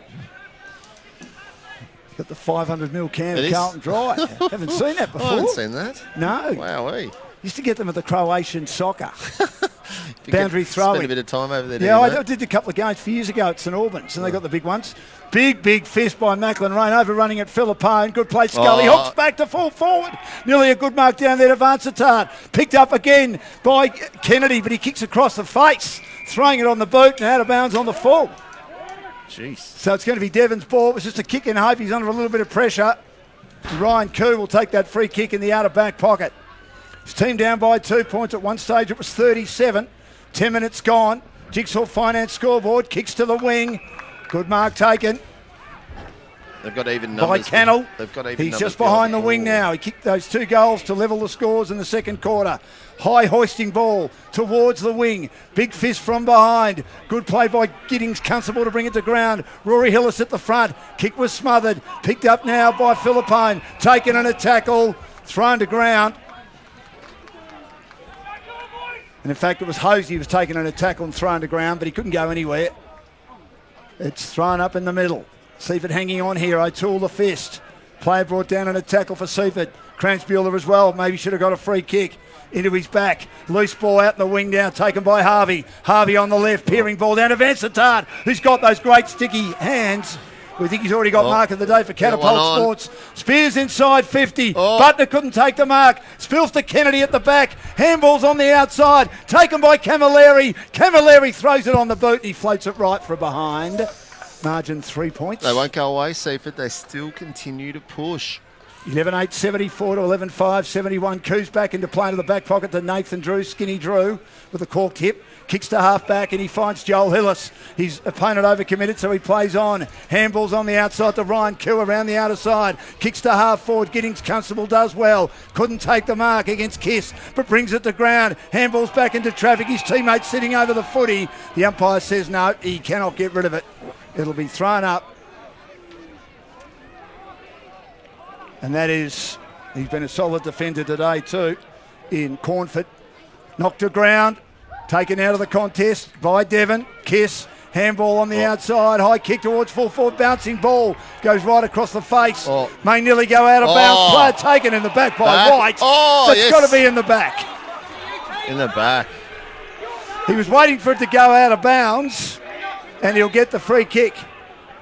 Camilleri with the footy. As they got a kick out of the pack, then Devon, it rolled across the face. Wobbly ball, not great off the boot, but Cranfield maybe knew it wasn't going to be great off the boot and stood in the hole and marks at half back. 3-point lead, Seaford hanging on, kicks down the line, nearly halfway mark. Drew is there. I thought he was held on to Liam Drew by Teakle. It was a good contest at ground level. Feeds a hand pass out to Brody White. Brody White will feed a hand pass defensively to Nathan Drew. He gets around opponents. Back to Brody White. Taken on a Teakle tackle. Drew handballs to Plumridge at close quarters. He steps around an opponent. High kick towards half forward. Camped underneath it. Lachlan brings it to ground. Hay is there. Lachlan sockets it only as far as Rory Hillis. Picks it up. He was tagged late. His kick will wobble away and out of bounds before White could get there. Just repeating, Luke Hodge has gone to hospital with a finger injury and will obviously take no further part in the ground. We hope he's all right, and it looks like Big Matty Hayes hurt himself. He's limping off for Seaford. 3-point lead. We've played 13 minutes in the final quarter, thanks to Jeff Wignall Ford on the Jigsaw Finance scoreboard. Rosebud Country Club providing the Titleist golf balls for best on ground. A tough decision for Holtz today. O'Toole the tap, picked up by O'Connell. O'Connell left foot, snapped the full foot. White can't take the mark. Knocked to ground again. Good defence. Picked up by Hillis. Rory Hillis to put them in front. He misses to the left-hand side behind. Roving the front of the pack. 11-6, 72 to 11-8, 74. 2-point lead. What a contest this is. So important for Seaford to go to 7 wins with Devon. Devon to go 2 wins clear of Seaford in that chasing pack. We'll go around the grounds for Mornington, Timber and Decking shortly. Another close game was between Somerville and Coringle. Low kick by Lachlan. Getting in front, mark taken by Stewart on the second grab. Kick was intended and he couldn't get anywhere near that one. White, he kicks to full forward. Brandon White underneath it. Off packs again. And there's going to be a free kick, is there? Going Brandon White, a player on the bottom of the pack. Taken in a tackle. And the crowd saying, ball. Haven't heard that at local footy for a long, long time. And the umpire says, no, I'll ball it up. And that was Camilleri on the bottom of the pack, who's been pretty brave in defence. Macklin Rain knocks it away again. And it's off hands again, through for behind. 1 point. 1 point the game. It was 37 at one stage. It was 31 at half time. And it was even with a late goal, 3/4 time for Seaford after Devon kicked 4 on the trot. 13 points. A goal right on the 3/4 time siren. Lachlan to inbound for the Tigers. They've been in front all day. 11-7, 73 to 11-8, 74. Back into play to the broadcast side of the ground. O'Toole up through his fingers. Plumridge at the back. Bumps into opponents. One of them, Camilleri, has done a lot of hard stuff. Across half back for the Tigers in this second half. Boundary throw-in again. Macklin Rain and O'Toole doing the ruck work. Back into play. Missed by Battle. Cransfield gets it out the back. Good shepherding. Racing drives the Tigers to half forward. Kennedy a bouncing ball. Fisted on by Butner. Valuable meterage for the Tigers. Going in towards the boundary to knock it over the line is Big Haynes. Kennedy was pressing with him and they'll get an opportunity for a look at the footy inside 50. Hasn't been there too often at the cricket net's end of the ground. 45 from goal. Yet to kick a goal in this last quarter, Seaford. Devon have kicked 6 of the last 7 to be within a point now. Tapped down by Rain at the drop. Plumridge. The tackle didn't stick. Feeds a long hand pass to Koo. Worth a kick. 25-metre hand pass. Kicks into the middle. Joel Hillis chips in front. Takes the mark. Runs away now from Searle. Inside 50. White. Can't take the mark. Should have nearly been a free kick. Spills at the back. Good play. Giddings comfortable. Feeds the hand pass out. Copped him and the player is, getting one high as he received it. And went to ground, absolutely crunched. And it'll be a free kick at halfback to Camilleri. He's taken a bit of punishment, young Camilleri. Handballs to Rayson, who was running behind him. Kicks towards the outer side of the ground, but it's turned over. Joel Hillis chipping in. They're within a point, Devon, at the moment. A lot riding on this game. Squaring ball. Getting out Stewart. Gives them a lot of run in the second half. Big Macklin after him. Lowers his eyes and White takes the mark. No, not White. Not White, it's McConnell takes the mark. Yep. That was a great kick there. Opened up the game on the far side of the ground. Hit the leading forward. Oh, this is a big kick, isn't it? This to put them in front for the first time today. 3 unanswered goals in this last quarter, which is nearly 17 minutes old. 11-7-73 to 11-8-74. McConnell, cometh the moment, cometh the man. Devon are in front at home, and Seaford have got to try and win this from behind for the first time today after doing so much right. 12-7-79 to 11-8-74 on the Jigsaw Finance scoreboard, our major sponsor, Wignall Forward. Yeah, no, that was a fantastic kick. Hit the leading forward, laces out, got back and did the business. But the crowd are getting very raucous up there. They've had a great day with the hospitality of the Devon Meadows Football Club, and now they're seeing a cracking game. But Seaford, they need Filipponi to win the contested ball out of the middle. He's gone missing since they put a bit of time in him. Joel Hillis has been fantastic. Rory Hillis, sorry. This is where they're missing Isaac Bashir, isn't it? It is. To help out. It is, but they won't give up. I don't think they'll give up. O'Toole, Rain, but taken now by Coos, had some important touches. Battle picks up on the left. Cransfield has been great on him. Kicks the half forward, and Lachlan takes the mark. It's 50. Held on to by Murphy. Should have been 50 in the letter of the law. But as long as, if they're not giving that one, they don't give any others that are like that. So Lachlan just behind the wing. Kicks towards half forward. Vince Tart with those sticky hands. They're not going Takes away. the mark at right half forward. Someone come to me, he said. He'll kick down the line again. Looking for Butner. It's not a great kick, and Boland read it best. Takes the mark in the back pocket. A face-saving intercept mark by Paddy Boland, the reliable defender for Devon. 5 points the lead. Boland will switch to the outer side of the ground. He's got Nathan Drew. Despite the cork hip, he has continued to keep on keeping on. Kicks down the line. Looking for Hillis. Mark. What a great mark. That is Candidate a great for mark of the day for Catapult Sports for Camilleri. He has been so brave today in the second half. He brings it long. Inside 50. Looking for someone to mark. Off hands. Taken by Scully. Scully kicks to full forward. Bouncing ball gets away from Butner and through for a behind. 4 points the lead. 12-7-79 to 11-9-75. And Camilleri comes off now. Well done, son. That was a cracking mark out on that He's wing. been outstanding. His second half has been brilliant. Just give him a good pump up as he come off. There we are. Oh, he has been great. We've been great. But it's been a 9-3 second half so far by Devon. Plumridge back into play. Oh, Haynes! Nearly mark of the day for Catapult Sports. Couldn't hang on. Used his opponent as a step ladder. Haynes goes down again. Cransbuehler close to the boundary. Working hard, Jenkins. Haynes gets a hand pass forward of the play for Devon. Hills kept his feet. Sewell didn't. Goes out of bounds in front of our commentary position. Sewell and Hillis go to ground. He'd be no good after that. No, he's hurt himself too. Yeah, no, that was the head straight into the ground. Yeah, his head hit the ground bang. Courtesy He's of going back on. Joel Hillis. He doesn't know where he is. He's okay now, he's recovered. Boundary thrown in front of our commentary position. 4 point lead to Devon in front for the first time today. O'Toole and Rain miss it. There he goes. Here's an opportunity now for Hillis. Sewell later tackle, but Joel Hillis picked it up on the pounce. Kicks it off the side of the boot. Bouncing ball. Plumridge is after it. He's leading in the race. He gets there first. Hosey puts a bit of pressure on him. Swings a kick around the body, but out of bounds on the full. That was great pressure by young Hosey. He has hurt himself. Searle comes off, and Camilleri, another hard nut, comes back on. 21 gone, they need a goal. Kicks down the line, and the mark taken by Park. Hayden Park marking on the wing, on the outer side. In the long sleeves and blue boot, kicks off the side of the boot. Not a great kick. O'Toole should mark and does. That's terrible. They just wasted that kick. They panicked. They're tired. 4 points in front. They've been in front all day, and Devon have just got the lead. They've been coming since halfway mark, third quarter. Nice kick, and Koo takes the mark opposed to Rayson. Good overhead mark. Can't afford that to slow it down yet. He plays on quickly, kicks down the line. Not a great kick, but can't take the mark. Jenkins through his fingers to White at the back. Fist it down. Cornford does well. He's playing on Brandon White at the moment. Got a decent fist to the boundary in front of the scoreboard. It'll be a boundary throw-in on the Jigsaw Finance scoreboard. Devon 12-7-79, Seaford 11-9-75. Seaford have won their last 6. They've played some great footy today. They've pushed Devon the whole way, but Devon have just had a good second half. Boundary throw, and their Stars have finally found their way against a young Seaford team. There'll be a secondary ball up from the boundary throw-in. Cransbuehler, who's been enormous today, getting ready to come back on. He's done a pretty good job on Nick Battle, who's got away a little bit in this second half. He's been able to get some clean ball on the outside. We know he's a great user, Hawks. He's been pressured all the time you get the pills. That's what you're after. Early days he was. Yeah. Ball's close to the boundary. Rory Hillis again works hard. Puts a bit of pressure on his opponent who goes over the boundary. Searle getting some treatment on his lower legs. Teakle off. Cransbuehler on.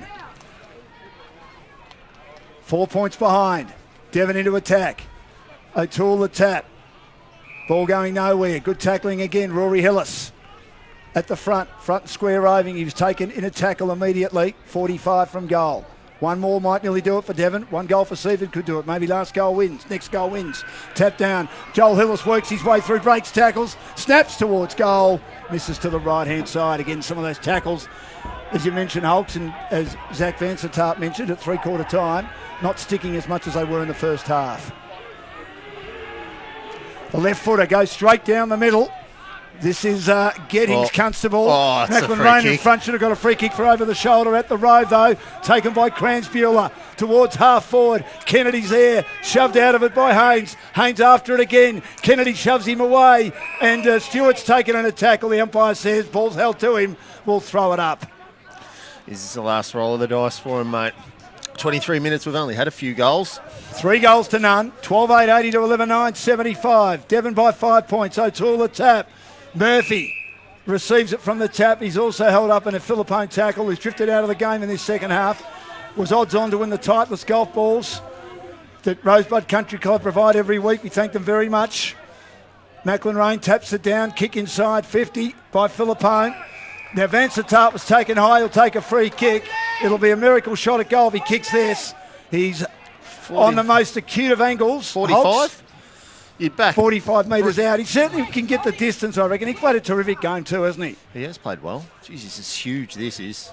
Massive kick to put his team back in front. Then they've got to try and hang on. Zach Vansittart. It's a great kick. Long to the goal square. It's punched down.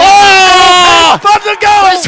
Butler was roving. He was window shopping. They couldn't punch it through from behind. It was punched down to Butler, and Butler puts Seaford in front by 1 point, and that could be our goal of the day for Wealthpool. Oh, my Lord. That just come from nowhere.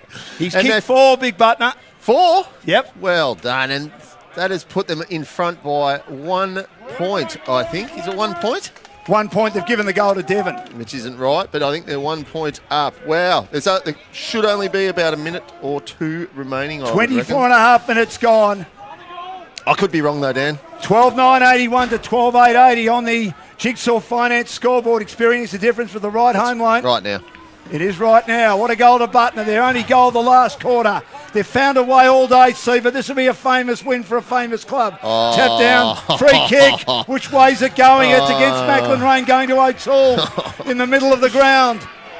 Give it back, Luke. Give it back. Crowd said 50. It could have nearly been. He will tumble a big punt inside 50. Good play, Constable, to try and knock at the ground. At the back park. Gets a hurry boot to ball. Slips out the back towards put Murphy. The whistle. Shoved in the back. Shoved in the back. Free kick to Murphy. Oh, that was soft. Put the whistle I think away. It was there. I think it was there. Come on, Dan. That wasn't there. It's the last minute of the game. He's dived forward. Oh. He is a good kick too, Hayden Murphy. Well. Came back last year when he was struggling with his fitness and played a forward role for Neil Craig. And now he's been playing more up the ground, half forward wing. This to either level the scores or still have it 1 point for Seaford or put Devon back in front, the dying stages. Murphy kicks. Missed it. He's missed it. We might have a draw. We might have a draw. 12-9-81 apiece. One last chance for Seaford. Remember, a behind is often worth a turnover because the opposition gets the footy. Hey, it's going to go out the middle. Lachlan needs to get on with it. Going to go out the middle to Rain. That's where he's headed. He will go right straight up the middle. Plenty of distance on the kick. Where's Philippine nearly mark of the year. Off here. Spills out the back if they can get it. He hasn't seen it. He hasn't seen it. He didn't see it, the umpire. He was the wrong side of it. Cavalieri was taken high. The umpire didn't see it. 26 minutes gone. Scores level. 81 apiece. Rain knocks it down. Tap down again. Good play by Geordie White. Jenkins goes in for Seaford. Working hard the other way. Stewart for Devon. Held up again. Dying stages of the game. Oh, my lordy. Devon have been in front once today. Seaford got it back and then a behind from a free kick to Murphy. Rain knocks it down. Tries to push it out. A lot of players around him. He's a big body. You can't shift him. You need more than one to shift him. And Hillis and young McDonald trying to shift him for Devon. That's Rory Hillis. There can't be long to go. Thrown up in the middle. Scores level. Dying stages. Tap down again. Here's Battle getting on the outside. Great tackle by Camilleri. Spills out now to Lachlan. Lachlan will drive it long. Will it get to Rayson? Can't take the mark. Pushed into it by Thorpe. Murphy handballs it out. That was nearly a throw. Taken by White. He's holding the ball. Holding the ball against White. The first one was definitely a free, not the second one. One last chance for Scully in front of our commentary position. He'll kick it long towards centre half forward. O'Connell's there. Fist to the front. Rode by young Jenkins. Kicks it inside 50. Butner. Can he mark it? He can't. It's socket out the back. Let's go! Bounces goal! Seaford a goal in front. Seaford a goal in front. And there's our goal of the day for Welfpool. Oh my Lord. Amazing goal. Chris Butner's kick 5 and Seaford at 13.987. Devon at 12.981. They have been magnificent today, the Seaford Tigers. They deserve this if they manage to hang on. Dunno. Oh my God, Butner pops up 5. 5 he's kicked. Fantastic effort. Is he a chance to win the Rosebud Country Club Titleist golf balls as well? He's in contention. Can Certainly they hold in contention for goal of the day for Welfpool. They deserve this, Seaford. They need to work hard to hold on here. They'll come again. Might get mark of the day for Catapult Sports. Tap down. Rory Hillis, one last chance. Does want to get the hand pass out to Battle. Nick Battle throws it on the boot. Getting back, almost a mark taken. Not quite. Ball's at ground level. 40 metres out. They work hard to hold it up. The Tigers, that's a win for them. That's a win for them. 28 and a half gone. Every bloke is streaming into this. They had the lead for a 50. couple of minutes, Devon, in the last quarter. They've been behind all day, though. Tap down again. And will get one high for a free kick. Come out this against side. Coo. And it'll be taken by young Geordie White. That's rather ironic. They need to be smart here. They're a young side, Seaford. They need to be smart with the ball. He was an under-17 vice-captain at Devon. Need to Gets push it wide. To Vansittart, who's gone back. Kicks down the line to Park, who's been solid all day. He's been very good. He's been that loose man behind. In front of the social club rooms of Flanagan Pavilion for 7 wins in a row for the Tigers. Park takes his time. Kicks it down the line. High kick to the wing. Jenkins is there. Can't mark it off hands. Taken by Boland. Kicks into the middle of the ground. Cransbuell is there. Harvey a hand pass to Scully. Scully throws it on the boot. Wobbly ball to be won. After Loney. Loney picks it up. Siren. Gone. Siren. Seaford have won. We couldn't hear it. Loney's kicked the goal anyway. But Seaford have won by a goal. What a game of footy. They're in front all day. That siren's a bit soft, isn't it? That is Siren Gate down at Launceston almost holds. But they were going to win because Loney was going into an open goal. Seaford find a way. They lost the lead in the last quarter when Devon made their move in the third. But Chris Butner, the hero, he kicked 5 and they're home 13.987. 7 in a row to Seaford. They joined Devon on 7 wins, 3 losses. Devon 12.981. A great fight back. You nearly lost your voice. Do some soccer, yes. Well, that was a fantastic game of footy. And like we said, Seaford deserved that. The amount of pressure they put on, and they wouldn't go away. Every time that Devon had a crack, they wouldn't drop their heads, and they just continued and continued to pressure and harass. Fantastic effort. Yeah, that Butner popping up with 5. That's huge in a low, not a high-scoring game, and medium-scoring game, but kick 5 goals through that is magnificent. But hats off to the Seaford young kids who just continue to push and push and push. I think the moment might have got to Devon a little bit early. And look, I think they're having a chat with the umpires at the moment out there. And there's a bit of pointing going on. And, no, you can't do that. Yeah, don't do that. I mean, that's I not think good. That there were a few free kicks that might have been. You would have thought just let them play on, but I think the umpires do a great job. And at the end of the day, I think, with the greatest respect to Devon, it was a great fight back. The better side won. They were in front for most of the day, Hops. Yeah, and a spectator being a clown and going up to them, they don't need that. It's a hard enough job. Oh, absolutely. And I honestly think that the side that should have won in the end. I think Seaford deserved the win. I think Devon got a couple of really dubious decisions. But besides that, it's just a fantastic game of footy. But I really think that that moment sort of got to Devon a little bit in the first half. That's where they lost it. I mean, yes, it was a swinging last quarter, but that second quarter when the whips were cracking, they were sort of looking around and trying to win their own ball. They weren't playing their team plan. They weren't talking about, or they weren't playing to how the coach wanted to play. So, yeah, hats off to Seaford. They stuck to their guns and terrific win. Great game of footy. We'll check around the grounds from Mornington Timber and Decking in just a second. They've got the highest standards in both quality and service. Call reception on 5975 1031 or John Gash directly on 0427 028 450. But on the Jigsaw Finance scoreboard, experience the difference with the right home loan. It was 13-9-87 Seaford. 2 last quarter goals to Butler, 5 for the match. Devon 12-9-81 and Brandon White kicked 4 goals for Devon. What about these awards, Holtz? We'll go around the grounds first. Around the grounds, Langley have beaten Hastings by 152 points. How's that for a comeback? Chelsea have come back and beaten Pearcedale by 2 points. Wow. The up and down Chelsea and Coringal have got over Summy by 3 points in a ring-a-ding game. Well, Somerville are now 6-4. Seaford is 7-3. Coringal is 6-4. Chelsea is 7-3. Crib Point had their best performance. Pearcedale is 6-4. Crib Point had their best performance of the season. They just got done by Mornington by 14 points. Rye look like they've knocked off Tyre by 30 points. And, of course, the result here. And Div 1 just to finish off through. It looks like Mount Eliza got over the Bombers by 20 points there. YC 100-point winners over Pines. Disappointing day for Pines. It's a terrible day. And Bomb Beach 15-15, 105. Beat Edithvale 8-4-52. Thanks to Mornington Timber and Decking. Okay, our awards, Holtz. We'll start with the Rosebud Country Club. The golf balls, we'll just put that up in front of the camera.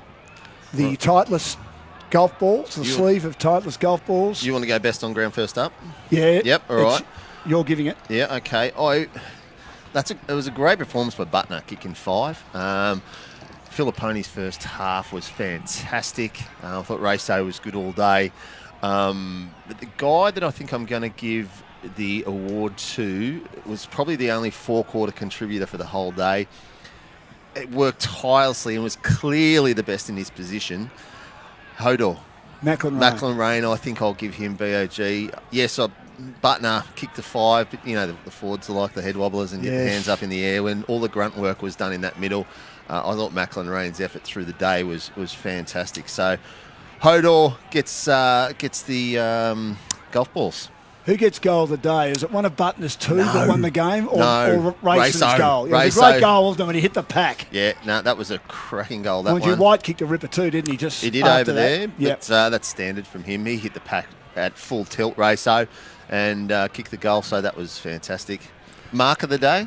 I think Vansittart down here. I know he missed the shot really at goal, good. but he took 3 absolute beauties. And Camilleri was really good out here. here. That was a great mark. Didn't he play well in the second half with his body on the line? Well, you don't beat Joel Hillis one-on-one because he's so strong through the core, but I thought that was a fantastic mark. But I'll leave that one up to you. I think Zach Vansittart gets mark of the day for Catapult Sports, creating technology to help athletes and teams perform to their true potential. We thank our whole team. It's been a great day. It's been a big day. The Luke Hodge day. It wasn't a great day for Hodge. He hurt his calf early, I think, in the warm-up. Didn't have a big influence. And then hurt his finger and went to hospital in the 3rd quarter. We hope he's okay. But it was great to have him here. It was a big day for the Devon Footy Club. I know they didn't get the result they were looking for. But, Footy's a winner today, Dan. Value, and in regard to having local footy back after the last 2 years we've had, Holtz, how good is local footy? Footy's a winner today. We were talking about it before. Some people scoff at why you would bring a high-profile player down for a one-off and things like that. You see the proof was in the pudding today, mate. Massive crowd out. Plenty lined up at the canteen, plenty lined up at the bar. Everyone had a good time, and hopefully those people come back to Devon Meadows and now follow the club and get involved. So that's what we're after. And how far can Seaford go? We'll talk more about it on the footy show on Wednesday, but that was a mighty win. 7 in a row now. Yeah, I don't think Seaford will be there at the end of the year when the whips are cracking, but that is a great foundation for a side for the next few years. I think the way that they attack, they stuck to their game plan. They listened to the coach. They ran on top of the ground all day. They never dropped their heads any time. They got headed a couple of times, or Devon come. They never dropped their head. And that's a really good sign. That's a team that you want to coach, that they're able to listen to that instruction. I was a little bit disappointed with Devon Meadows and the way they went about it in terms of following instruction and effort. And I think they have to address that when they get to the final series, because on the big stage, they can't go out and run their own ship. they have to play as a team. It's amazing second division comp. I mean, It is. Somerville losing today. They lost 3 of the last 4 now. They're 6-4. Pearsdale losing 6-4. Chelsea are 7-3, so they go ahead of them. Chelsea. Seaford are 7-3. They go ahead of them. Devon are 7-3. 3 teams on 7-3. Langley are clearly the best side. And then there's a battle to see who's going to finish in the other spots from 2nd to 5th. There are 5 teams in it. It is. It's amazing. So strap yourself in for the last few rounds of the year, and the best side will get in, obviously, toward the end of the year. 3 thrillers in second division today. Crindle getting over the top of Somerville. Yep. Chelsea getting over the top of Pearsdale. Yep. And I think Seaford finding a way to win today as well. Crib Point's effort was fantastic against Mornington. So a couple of goals down to them, and they're starting to get a few players back now, Mornington. So that was a really good effort from Crib Point. And in first division, they were all one-sided, but yep. We'll have a good chat about that on Wednesday We night. will. Thank you, in. Hulks. It's always great to have you. Tommy, you did a great job. Thanks to the rest of our team for being here today. Wonderful day. Glenn Carter for making it possible. Thanks to Barry and Chris at the Devon Meadows Footy Club. They looked after us as well. We've had a wonderful time. Alistair Clarkson was here early. Footy's the winner, even though the 4 points go to Seaford, 13-9-87 to 12-9-81. We thank all our sponsors, Wealth Pool, Jeff Wigmore Ford, our major sponsor today, serving the Peninsula since 1979, Jigsaw Finance, Catapult Sports, Rosebud Country Club, and Mornington Timber and Decking. Get your game face on.